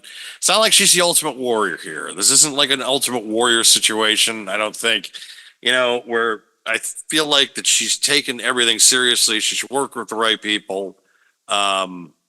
I do think Naomi's going to cash in on her, unfortunately. Same. And if it's not her, it's going to be Tiffany, so it doesn't really matter. Yes, I mean, and Tiffany's going to be fine. She's young enough too, where she's going to be able to get the title back. And they're so stacked in the women's division right now. 25, 26. Yes. I'm not worried about Tiffany at this point. Not worried about her at all. You need to pull the trigger on Jade at some point. You do. If it's SummerSlam, fine. If it's not, fine. It should be this year, though. If not early next year, obviously, looking at WrestleMania season. Yes. But it's just, you got to do it at some point.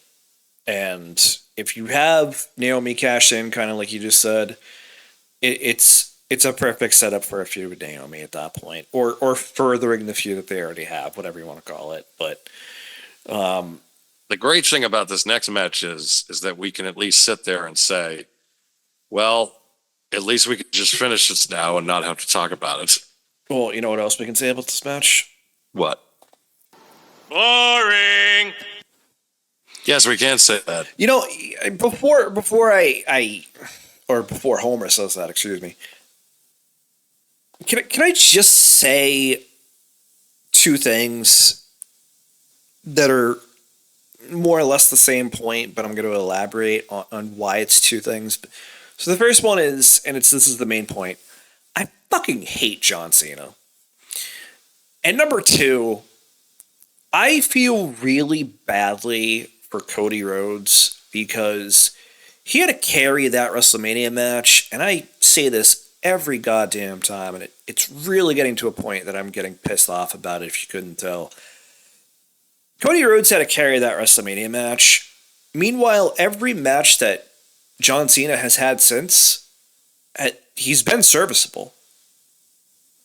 I don't think the boringness of this match is actually on John Cena or CM Punk, because it's not a bad match until it's ridiculously overbooked at the end.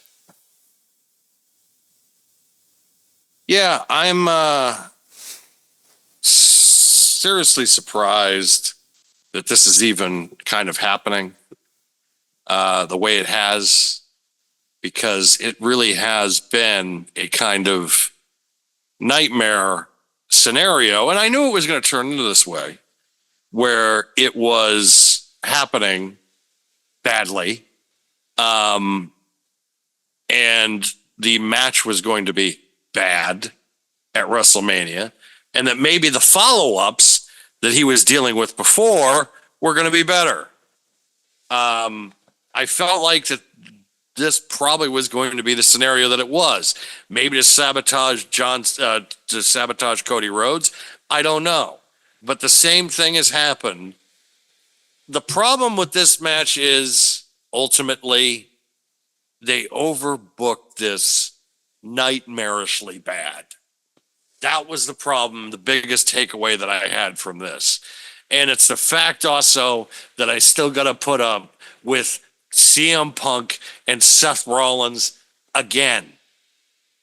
Again.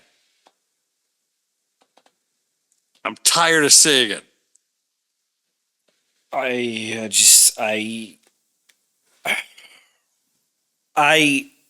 knew it was going to come back again. And at this point, I mean, let's be real. They're gonna do something at freaking SummerSlam probably, because it's not gonna be Saturday Night Main Event, and we'll talk about why in a few minutes when we talk about Raw. But I'm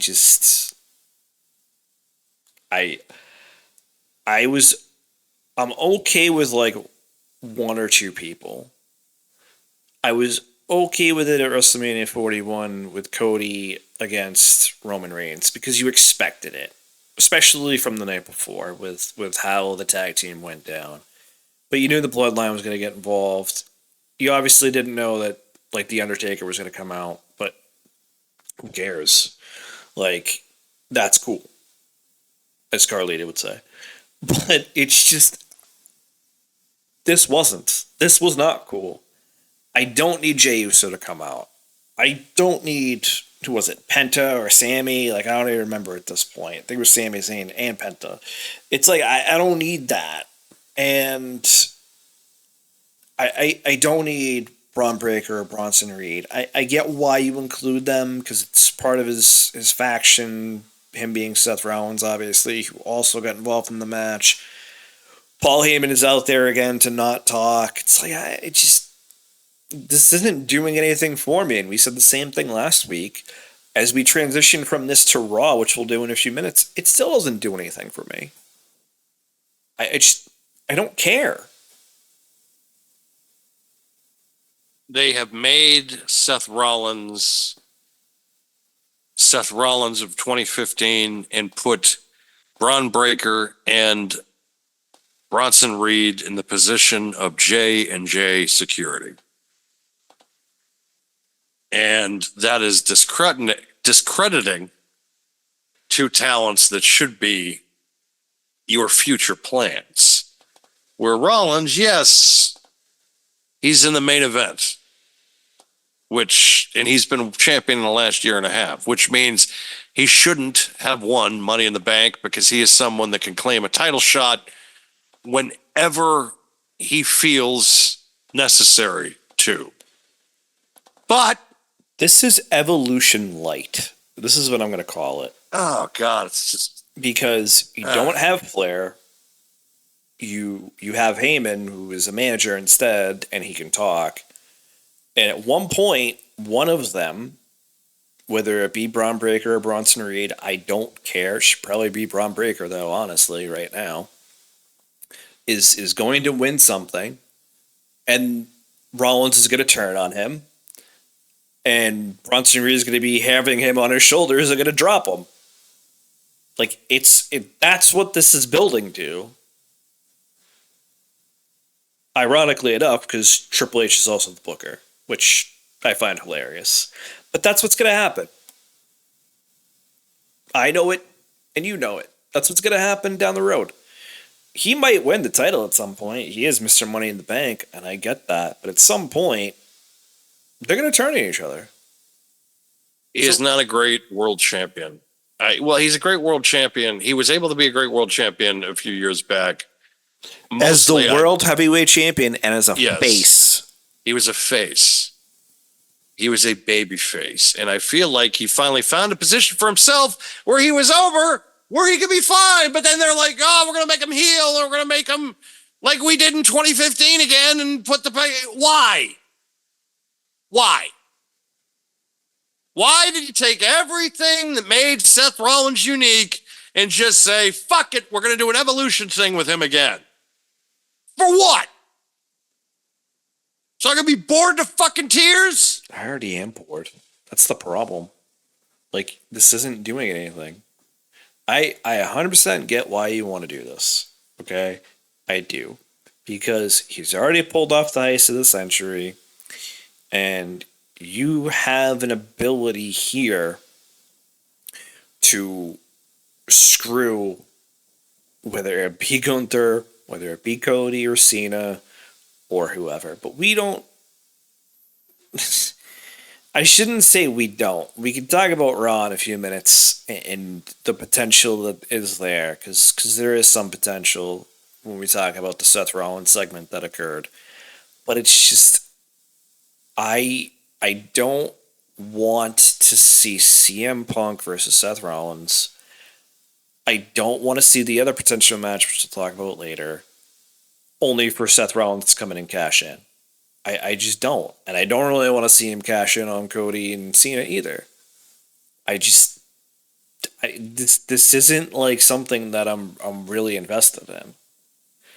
And to a lesser extent, when you're dragging along, because that's how it feels like, Bronson Reed, Braun Breaker, and Paul Heyman, what is the point? Like, Paul Heyman should be your mouthpiece, not Seth Rollins. Seth Rollins is already an established talent. He's already decent on the mic. He already had a solidified character.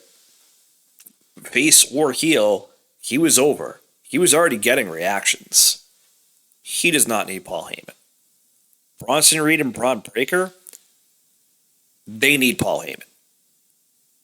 But Paul's not talking. So what is the point?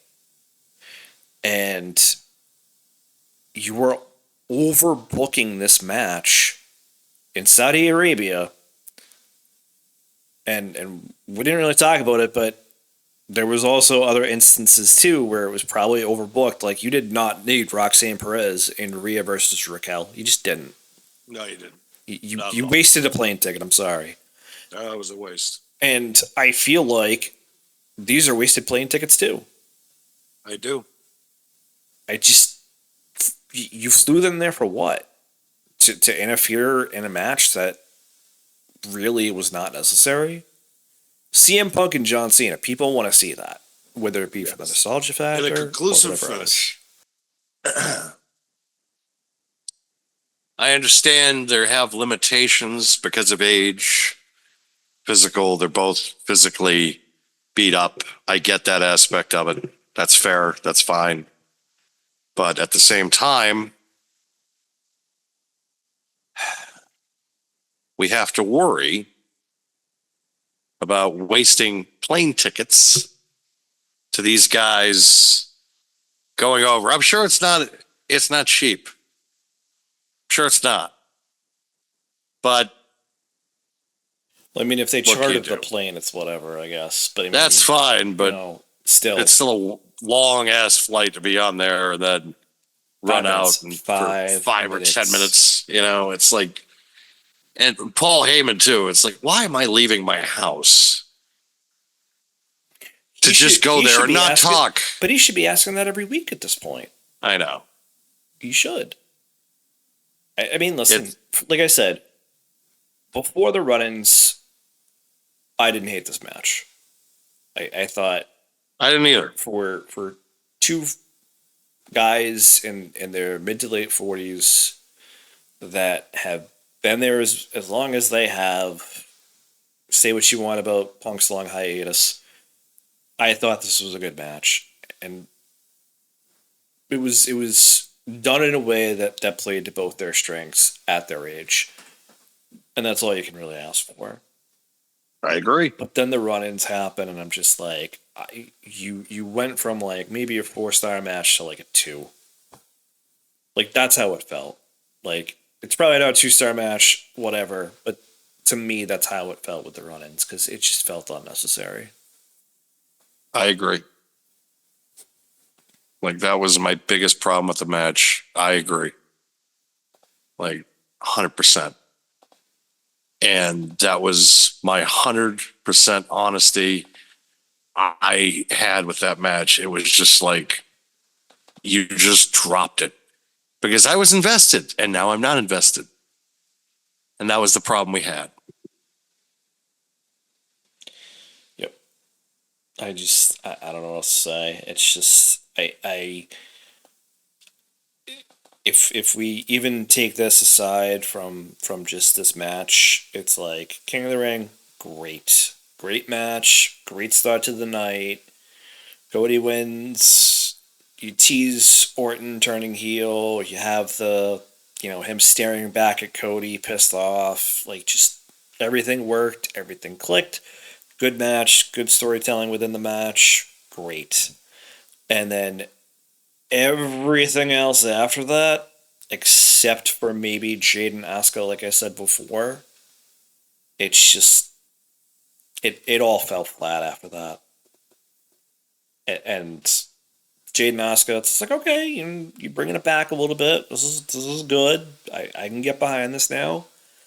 And you see Cena and Punk.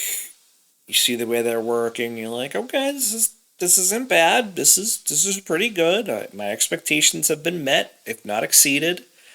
And then they just bring it right back down with all the run-ins. It's like this entire show, save for those 2 to 3 moments that I just mentioned, it's just a letdown. And I know for you and I we went in very pessimistic already, but yeah, it did feel like it was a waste of time. Thank you for the waste of time. And then Raw, what are we doing here, folks? Yeah, so let's talk a little bit about that, I guess. I didn't pull any pictures for Raw, so I'll clear the screen, clear the table here, but so Raw opened at 6. So this was in Pittsburgh, Pennsylvania at 6, special start time. For those wondering why the special start time, because it wasn't in Saudi Arabia, that is because they also taped SmackDown after to give everybody a July 4th off, which is good of the company to do that. But basically, we opened the show with Rhea Ripley talking about how she had her match with Raquel. You almost expect Raquel to come out here, but no, Io Sky comes out. and it has been made official. It'll be Why? Io Sky and Rhea Ripley at Evolution next week, which we will preview next week, obviously. But it's just like, why are we just handing her a title opportunity? If that was the goal, why didn't we do that at this past show at Night of Champions? Why? They talk shit about Becky Lynch, but this is more egregious than anything Becky's ever done or been alleged to do, even though I'm not going to say that, but here's what I'm going to say. I think this is bullshit because you've done nothing with Io. You've done nothing with Io. Io has not defended the title once since she won it at WrestleMania. In one of the best matches of the whole weekend, one of the saving graces of the whole weekend, you don't have her defend the title at one PLE. And now all of a sudden, you're sending her out to face Rhea Ripley, who has done dick to earn the title. I think that there's this problem with WWE, and it's especially prevalent in the women's division, where it's like, if you have a name, which I'll say a few in a second, you get a title shot. She's one of them. Charlotte Flair is another one. Becky Lynch is another one. And there are others, obviously, as well. But those two or three, especially, those three that I just mentioned, for example, it's like, oh, you're Rhea Ripley, you get a title shot. Oh, you're Charlotte Flair, you get a title shot. It's like, no, not anymore. Because now you have other talent like Roxanne Perez, Stephanie Becerra, and Julia, all of which you had featured in Money in the Bank as well. Also, you had them featured in whatever bracket they were in for Queen of the Ring. Why are they not getting title shots? Especially Stephanie Becerra. Because you took her from 0 to 100, and then now, the last 2-3 weeks, she's cooled off because she hasn't even been featured on TV. Yep. Doesn't make any sense. So, yep. Anyways, moving on past that, Rhea Ripley. I hate it so much. Yep. You have no idea, because of the fact that with Rhea Ripley, you have, again, a lot of good faith, a lot of people that are interested in the character, a lot of people that are following her. Yet at the same time now, you are putting the Charlotte effect on her, where people are just going to be like, enough of her shit. I've had enough of this. It was starting to happen in her going into WrestleMania in that triple threat match. And ever since, it's just been the same bullshit. Here's the perfect analogy I'll make towards that conversation, right? Look at Drew McIntyre. Does he deserve a title shot? Yeah, absolutely. Yeah. But look at what he does when he doesn't have the title, and look at what Rhea does when she doesn't have the title. It is like night and day. I know. They can't wait to put her in a title match. She needs the title. Yeah, she doesn't, though. That's the problem. She doesn't, but she needs it at the same time. I know. But, so yeah, that has been announced for Evolution. We'll talk more about that next week. I really don't actually expect much Rhea Hogan, Hulk, Ripley. I'm not saying any of that. The next segment was a backstage segment with Dom Mysterio talking to Finn and JD, which we'll talk about them in a second. AJ comes up, Dom whips out the doctor's note, and then AJ grabs his glasses, which I thought was hilarious, reads it, and then says, oh yeah, it says right here, the doctor says you're a punk ass. Just perfectly done. Really didn't need much else out of that segment. AJ Styles has also re-signed for another year with WWE. He has quietly re-signed for one more year, which I expect that's probably going to that Intercontinental title. Either that or the world title at least once. We'll see. I think they're looking at it from the perspective that, well, he's probably going to work year to year. Like, if it feels good, all right. Yep. And that's what I'm thinking. I'm hoping we get at least like 2-3 more years for him, because I feel like he's good enough. We could get at least 2 more 3 years. Is he in his prime? No, but he's still probably in his like top form. Yep. So I agree. All right. So the next couple things we'll kind of fly through. Judgment Day, Finn Balor, JD McDonough versus the New Day for the WWE World Tag Team Championship, and Judgment Day wins. They are the new, I believe, 3-time tag team champions. Kofi and Xavier Woods. I mean, listen, as soon as this match was booked, I was like, they're losing the belts. They've done nothing. Yeah, they did nothing ever since winning them from the Viking Raiders, War Raiders, whatever they're called now. So yeah, there's that. It's also announced for the Women's Tag Team Championships that Roxanne Perez will take over as Tag Team Championship for replacing Liv Morgan for her injury, so they don't have to drop the belts. We'll talk more about that in a few minutes. The next segment is Bayley backstage with Lyra Valkyria, which they then had a match later. We'll talk more about that. Sheamus versus Rusev. Rusev and Sheamus put on a great match here. Rusev comes out the winner. They also had a new package for Goldberg, which I did not watch because that's a piss break for me. We'll talk more about that next week as well when we're going to talk about Saturday Night Main Events, because I really don't think there's much else to say about those video packages. It's just to build them up, build up the match, but I just can't do it.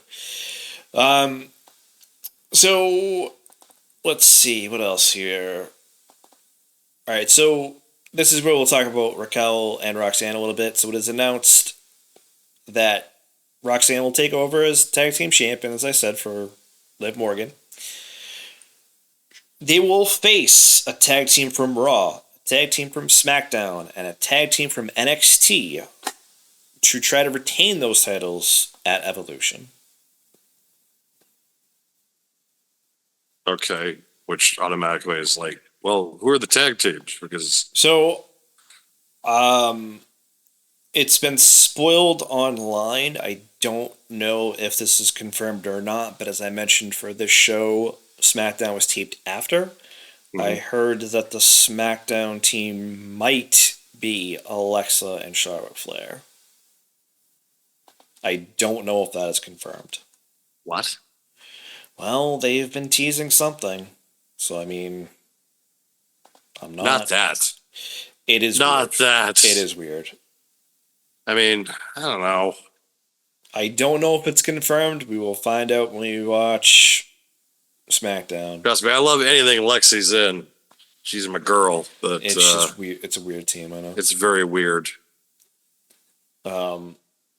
But I just, I mean, listen, the Raw tag team could be the Bella Twins for all we know. No! We don't know. I mean, listen, we talked about that before when it was Liv Morgan. We have no idea. No! We have no idea. No! Listen. All right, I get it. I don't want it either. I'm just saying. One of the so I just went on Wikipedia, so that's actually where I found it. And again, I don't know, but again, these are rumors. Apparently, at Evolution, it's Trish Stratus versus Tiffany Stratton, which makes no fucking sense to me. Yeah, like they literally tag teamed like what, 2 months ago, a month ago, something like that. So if that's the case, it's dumb. But again, these are rumors right now. We'll find out more on SmackDown, and then, like I said, we'll talk about them next week. So after these things, Karrion Kross attacks Sami Zayn. Oh my god! Yep. So, just like I said, I said this earlier when we were talking about that match. I'll say it now more fervently as well. Why did you have Sami win just for that? You're not gonna have him lose him. I 100% understand that, but it just doesn't make any sense. I know. The other thing that happened right before that, I apologize, I'm a little bit out of order here as I read through what happened because I don't remember it off the top of my head. American Made was getting interviewed by Jackie Redmond. And our boy, El Your Grande boy. Americano. No, our boy. Our No. boy, El Grande Americano, excuse me, made his appearance, I know. proving everybody wrong that he is not Chad Gable. I mean, he's got a different chin now, but still. He's actually the Kaiser. And I mean, No, who is that no. masked man? Hey, Who is that allegedly. masked man? Allegedly. We're not getting sued here. It's allegedly. We're not gonna get sued anyway. Shit.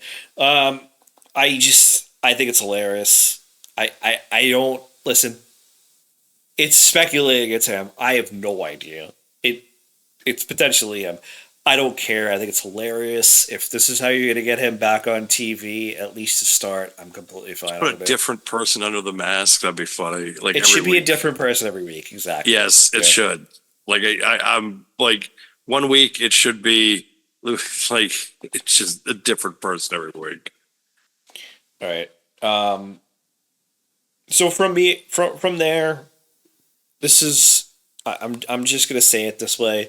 This is where the show gets really fucky. Just completely fucky. So Gunther comes out, talks about Goldberg, and he should. Matches next week. I don't like this at all, but whatever. Then Rollins comes out. Talks his shit, does whatever he's doing. Then Punk comes out.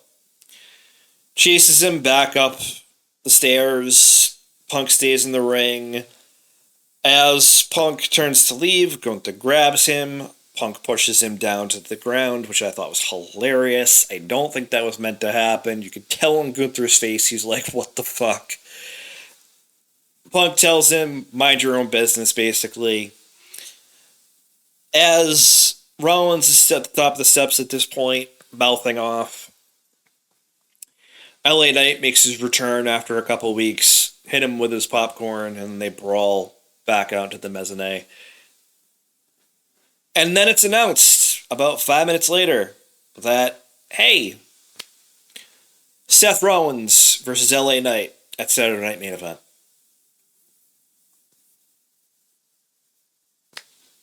I just don't understand what they're doing right now. This has gotten to be a clusterfuck now, because CM Punk very clearly wants Seth Rollins again, rightfully so. Seth Rollins is basically fucking everybody over at this point, whether it be CM Punk, whether it be LA Knight, whether it be Sami Zayn, whether it be Penta, and we'll talk about those last two guys in a few minutes. It's just, none of it's going to make sense. So I'm expecting Saturday Night Main Event to be another issue of, we're probably going to overbook this match. I'm not... I don't know how they're going to get out of this at this point. If they were going to do something like this, they should have done it in a few months and save it for Survivor Series. That's what should have happened. Because now at this point, you're overbooking singles matches instead. It doesn't make any sense. Nope. So, listen, we'll see what happens, but as I mentioned earlier, we get a promo package right after that for Kairi Sane, which I thought was very well done. They're leaning back into the Private Princess gimmick, which, listen, I'm fine with that. It does not bother me at all. It's kind of who she is, who she was when she was in Stardom, when she was in New Japan, and other promotions. They've done it in NXT. They did it when she was in the main roster. I'm fine with it. Just, you have to start pushing her. I'm good with it. It's just very strange, I feel like, to do that on the heels of Asuka losing Queen of the Ring and Io challenging somebody else for Evolution. It's a very weird time to kind of do that promo package. We have a little bit more backstage stuff with the Judgment Day. Not really a big deal. Just more stuff about the Tag Team Championships. But basically with Roxanne now being a Women's Tag Team Champion to fill in for Liv, everybody in the Judgment Day is now a champion. So that's cool. They've done a little promo, social media thing for that, which is good for them. The next match on Raw was Bayley versus Lyra for the number one contender for Becky Lynch's Intercontinental Championship. And Jessica Carr fucked up the pin, and it's a double pin draw. Speculation is they will probably do a three-way match at this point, whether it be at Evolution or at SummerSlam, for the Intercontinental Championship on the women's side. Looked like Bailey was the star of the night on Raw. Yes, she was, if you saw all those videos. Yes, she was. Like she was the star of the night. I really just need to put Ron good Simmons Lord. on the soundboard, too. Because, Damn. yeah, not that one, but damn, that one. Yeah, it's that goddamn song that they sing over in Britain about Bailey. Look, she is. Do whatever you can to keep her. That's all I need to say. As far as I'm concerned, in the industry, what she means to that company, what she means to the fan base, do whatever you can to make sure she does not leave to go to La La Land or whatever the hell, jobbing out. I think if she goes there with her friend, it's going to be something where it's like when Cope left, where we don't have anything else for you. If you want to go work with your friend, go work with your friend. Exactly. I think that is the only way she goes at this point. But that's going to bring us to the end of the night where I'm going to preface this with I'm reading this off of CagesideSeats.com. And the name of the tag team is the Braun and Braun Connection. Oh, God. And I hate it so much. But it is Braun Breaker, Big Bronson Reed versus the team of Penta and Sami Zayn. This is kind of a grudge match to get back for all the interfering they have done lately with Seth Rollins against guys like this.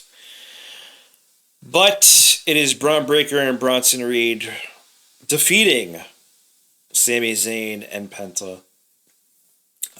And they are chased off by them and by Jey Uso, who comes out to help them after they were attacking them post-match. And I guess Penta yeeted after the show went off. But I want to say something, because again, SmackDown was taped right after this. And there's something that happened post-SmackDown that I feel like we should just talk about real quick. So apparently, this is around the time of Cody's birthday. And God. And they had a cake for him. And, Jey Uso, after the SmackDown taping, so late on Monday night, dropped the cake. Just like his title run. Yeah, like every time they have put him in a top spot. Yep. Dropped it. Dropped the cake like you dropped your belt, my guy. I mean, listen,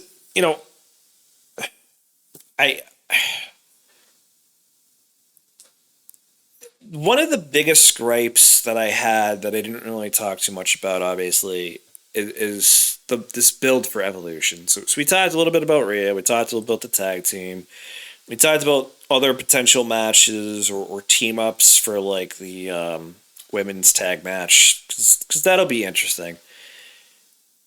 What royally bothered me is they also announced the Battle Royal for Evolution.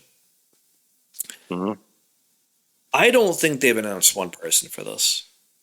Probably not. And no. if they did, I missed it. Which, okay. But my gripe is this. You are now a week out. A little bit over a week. We don't know almost anything about this card. No, we don't. Except for one title match right now. And technically two, but we don't know who the other matches are, really, to get to that point. And here's the biggest gripe. King and Queen of the Ring are getting an automatic shot at SummerSlam. What does the winner of the Battle Royal get? A shot at Clash in Paris. A card you have barely advertised. I don't even know when Clash in Paris is. I think it's like late August. I think so, yeah. So you gotta wait a month and a half? Where the people that are winning at King and Queen of the Ring gotta wait like a month? I know.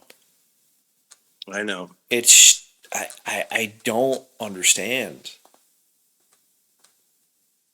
Like this isn't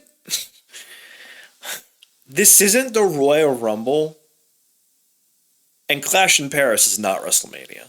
No, it isn't. And arguably a lot of shows this year, you can make the argument, are not WrestleMania either. No. WrestleMania wasn't even WrestleMania. Yeah. So I'm going to try to Google this real quick.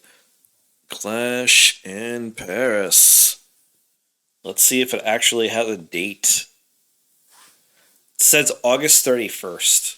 So they got to wait like almost 2 months. Yep. Which, hey, listen, like, I get it, Rumble to Mania, okay, that's about 2 months too, but this, like... Yeah, I really don't know what to say. It's like I'm sitting here and I'm like, 2 months is an eternity, the way you guys have been going lately. I think it's I don't want to say that. I think it's an eternity when you look at the fact that it's for a women's championship.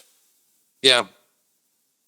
Like I get it. You're trying to build something out of Evolution. You're trying to build something towards a card after SummerSlam.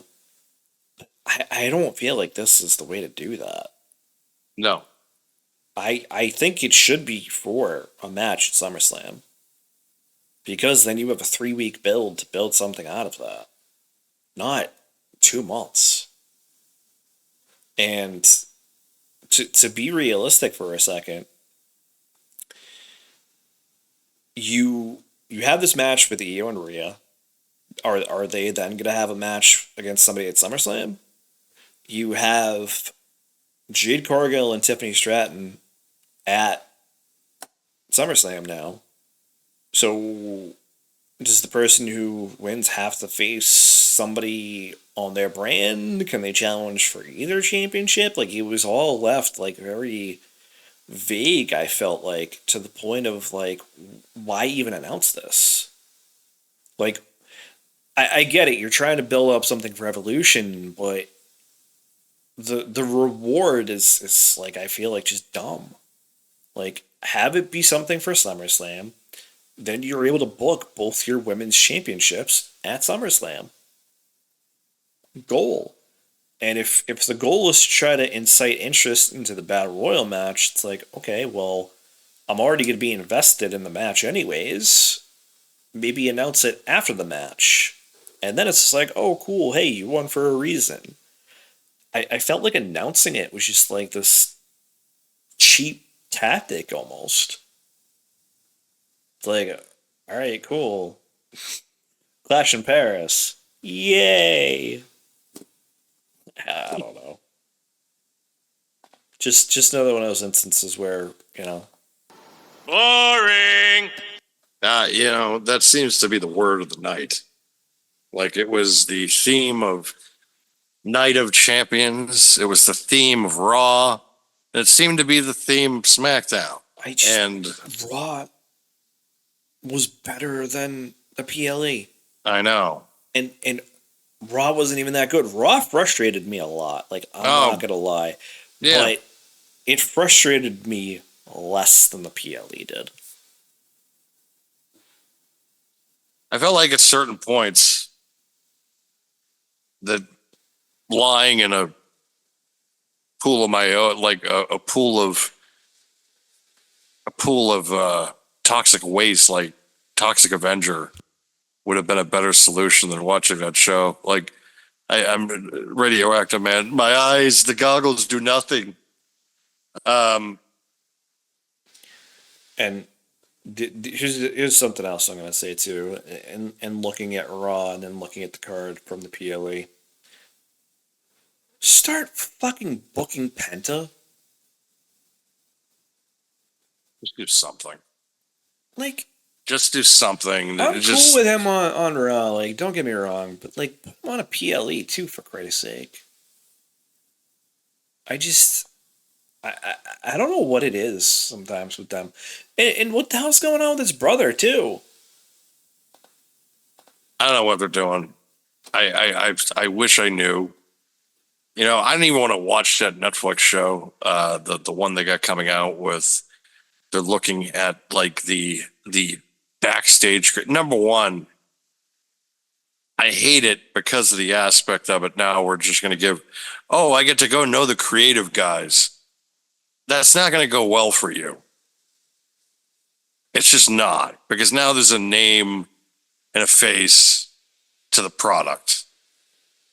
And when that happens, you're going to have a bunch of weirdos contacting you, or people that are frustrated because this product, and that's the problem. It's like they gave me hope and they kept me invested. And now it's just like, well, now what?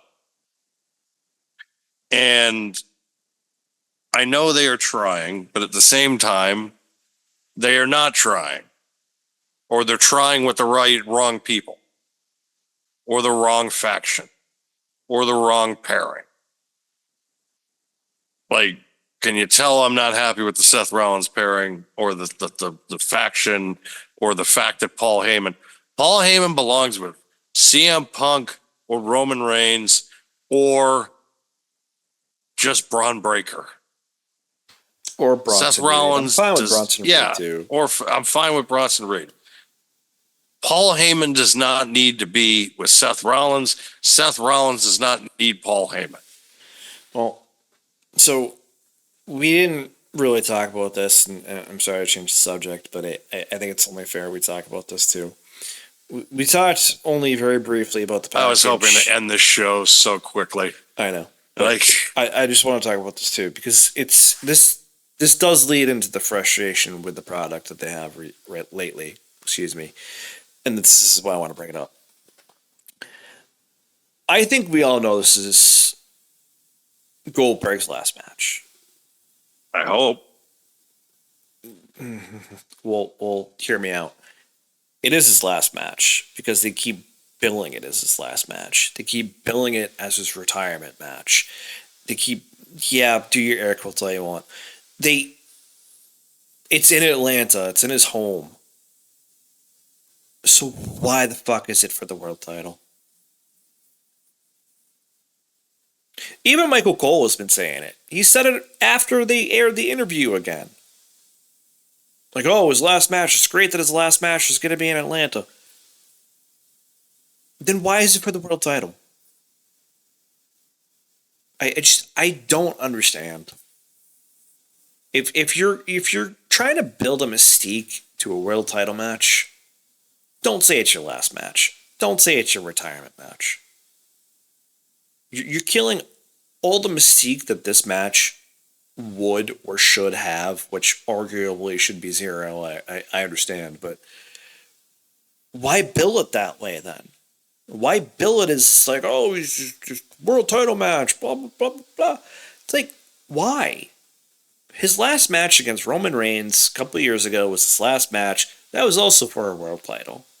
Why does he need this one for another world title if it's his last match? It's just not necessary. This isn't going to be a scenario where Gunther drops the strap to him and then Goldberg's going to vacate the title. It's just not. Like, I'm sorry. So why are we doing it? probably for Rollins to cash in. But Rollins is a match. Rollins is facing LA Knight. Doesn't matter. Oh, it's that would be dumb then. I'm sorry. It just would. I don't know. I don't know who Gunther has after this. Maybe it's CM Punk because of what happened on Monday. Who the hell knows? I don't know. I don't want this. Obviously, if you couldn't tell. No, I don't want it either. I think anybody wants it. No. Except Goldberg. No, I think that's it. That's the only person. Well, you know. Shut up, Triple H. Talk about a guy who just doesn't deserve the big send-off, right? Like, he doesn't deserve a retirement, like, where they raise his fucking jersey to the... I agree. He doesn't deserve the raising of the rafters and all that. He doesn't deserve it. Is he a great champion, a great world champion at one point? Yeah, he was for 6 months. In freaking like 1998. In 1998. Not now. Like, did I like the match he had with Brock at WrestleMania 33? Sure, I did. It was under 5 minutes. I was fine with it. And Brock won. Why I liked it. Because it was like you could put this, because Brock was still in his prime, and it's just like, okay, yeah, just put him out to pasture. It's fine. But then I've seen him win matches that he had no business in. See him almost paralyze The Undertaker. It's like, and I got to see this again. We're going to do this again. Why is there an obsession with this guy? I don't know. I don't even think it's an obsession per se, as much as it's he still wants to work. Triple H called him, hey, do you still want to do that retirement match you keep freaking blabbing about? And he's like, yeah. And that's it. And I mean, listen, objectively speaking, right? I'm okay with giving him one more match. What I'm not okay with is having it be for a world title. Yeah, I agree. Because you did this a few years ago, ironically enough, in Saudi Arabia against Roman Reigns, and he looked like shit. Yep. And Roman tapped him out. Yep. And that was the right move then. And if Gunther snaps the sleeper in, you should tap out again. Yep. And it should be less than 5 minutes because I don't think this dude can go. No, I don't think he can either. If I'm Gunther, the last thing in the world I want is for him to even put me up for the jackhammer. It's like, no fucking way. Nope. I'm okay if he puts him up for the jackhammer as long as he counters into a sleeper. Yeah, That's all I'm going to say. That's all I'm going to say. But the one thing I will add here just very quickly is this should have gone the way of Steve Austin's match with Kevin Owens and been a street fight. Yes. Because then that way you don't have to worry too much about the technical aspect of it, given Goldberg's age. Just going to say that. I hate it. I do too, because again, I do a street fight, have it be non-title, and then that's it. And then I'm still going to hate it, but I'm not going to hate it nearly as much as I hate it right now. Because it should not be for a world title right now. Your last match, your retirement match, should not be for a world title. No, it should. Especially when you haven't wrestled in like 3 or 4 years at this point. No, it shouldn't. But, listen, we will review all those. We're going to preview all those shows next week. Yeah, it's going to be crazy. Yeah, next week we will try to come back with a little bit more optimism. Will we though? We'll try. We will try. We will give it an effort. Because we will watch Evolution. We will watch All In. We will watch Saturday Night's Main Event. It's not like we're going to give it the old college try. It's just the fact of that they're making it really hard and giving us reason to be like, yeah, I definitely, yeah. And but we're gonna go into this, give it our all we got, Captain, And we appreciate all of you guys listening. I apologize if we come off lately as a bit pessimistic and a bit, let's just say, borderline, like Woodruff and obsessively Sadler. angry. No, we are Yes. Woodruff and Sadler. We are the really Muppets are. in the balcony right now. That's all we are. It's like Triple H should come out and cut a promo where it's just like, hey, why don't you stick that water up your butt? Like, like both of us, because it's just how we feel. And I mean, listen, you said it earlier when we started the show that when we started talking about the product the last 6 months, it is in a sharp decline for the WWE. I'm sorry. yes, And you said the same thing, and it started with the Rumble, and then it went into Elimination Chamber, and then really hit that decline at WrestleMania. And that's not a knock on Jey Uso winning. It's not a knock on John Cena winning.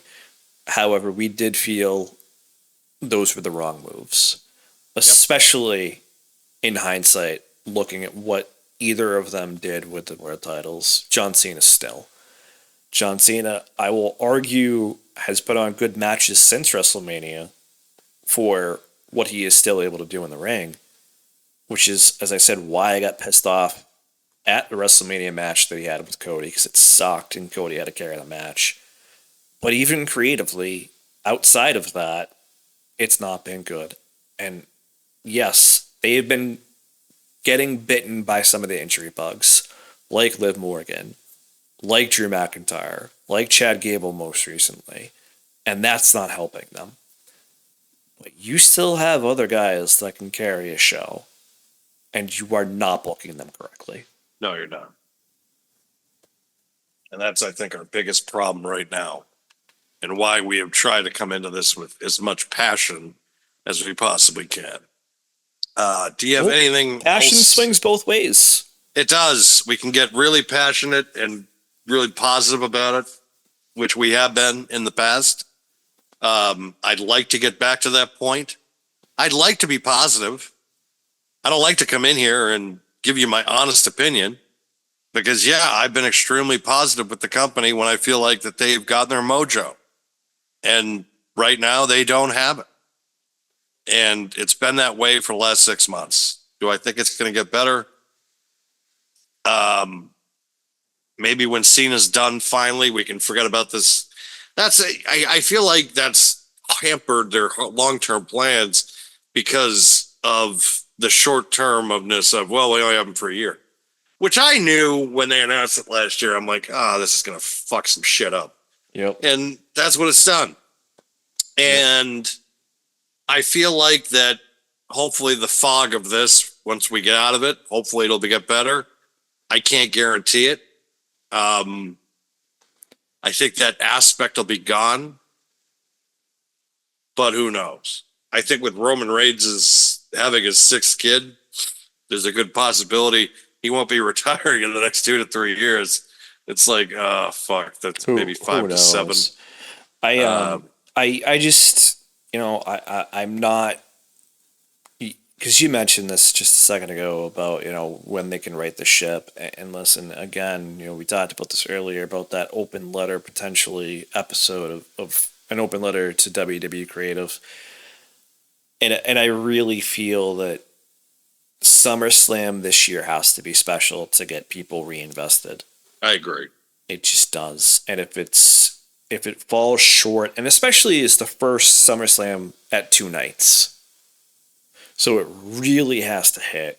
And if they do not knock it out of the park, especially if you're charging $40,000 for front row seats, by the way, it needs to hit. And if it doesn't, then I think all of those grievances that we have are just going to get laid bare in the weeks following. We also need the return. Yeah, I mean, listen, that too. I think Cena needs to drop the belt. Yep. I think, Tiffany and Jade will be a great match when that happens. I don't know what else they have in store for us, obviously, but it needs to hit. If it doesn't, then what's the point? Because then we are going to be remaining pessimistic about it at that point, because True. it's going to be like, great, how much longer with Cena? Because I don't want that to continue. If Rollins cashes in on Cody, I don't care, as long as the belts have Cena at that point. Exactly. And then I won't have to worry about it.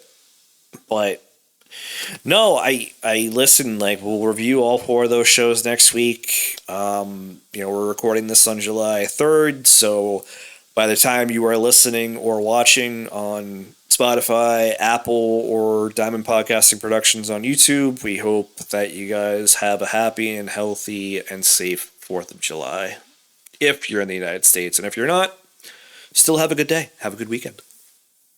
Yes, have a great weekend, everybody. For everybody here in the United States, happy 4th of July.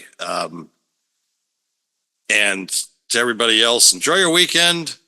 And we will see you next week for our preview of 4 major shows. Good night, everybody. See you next week.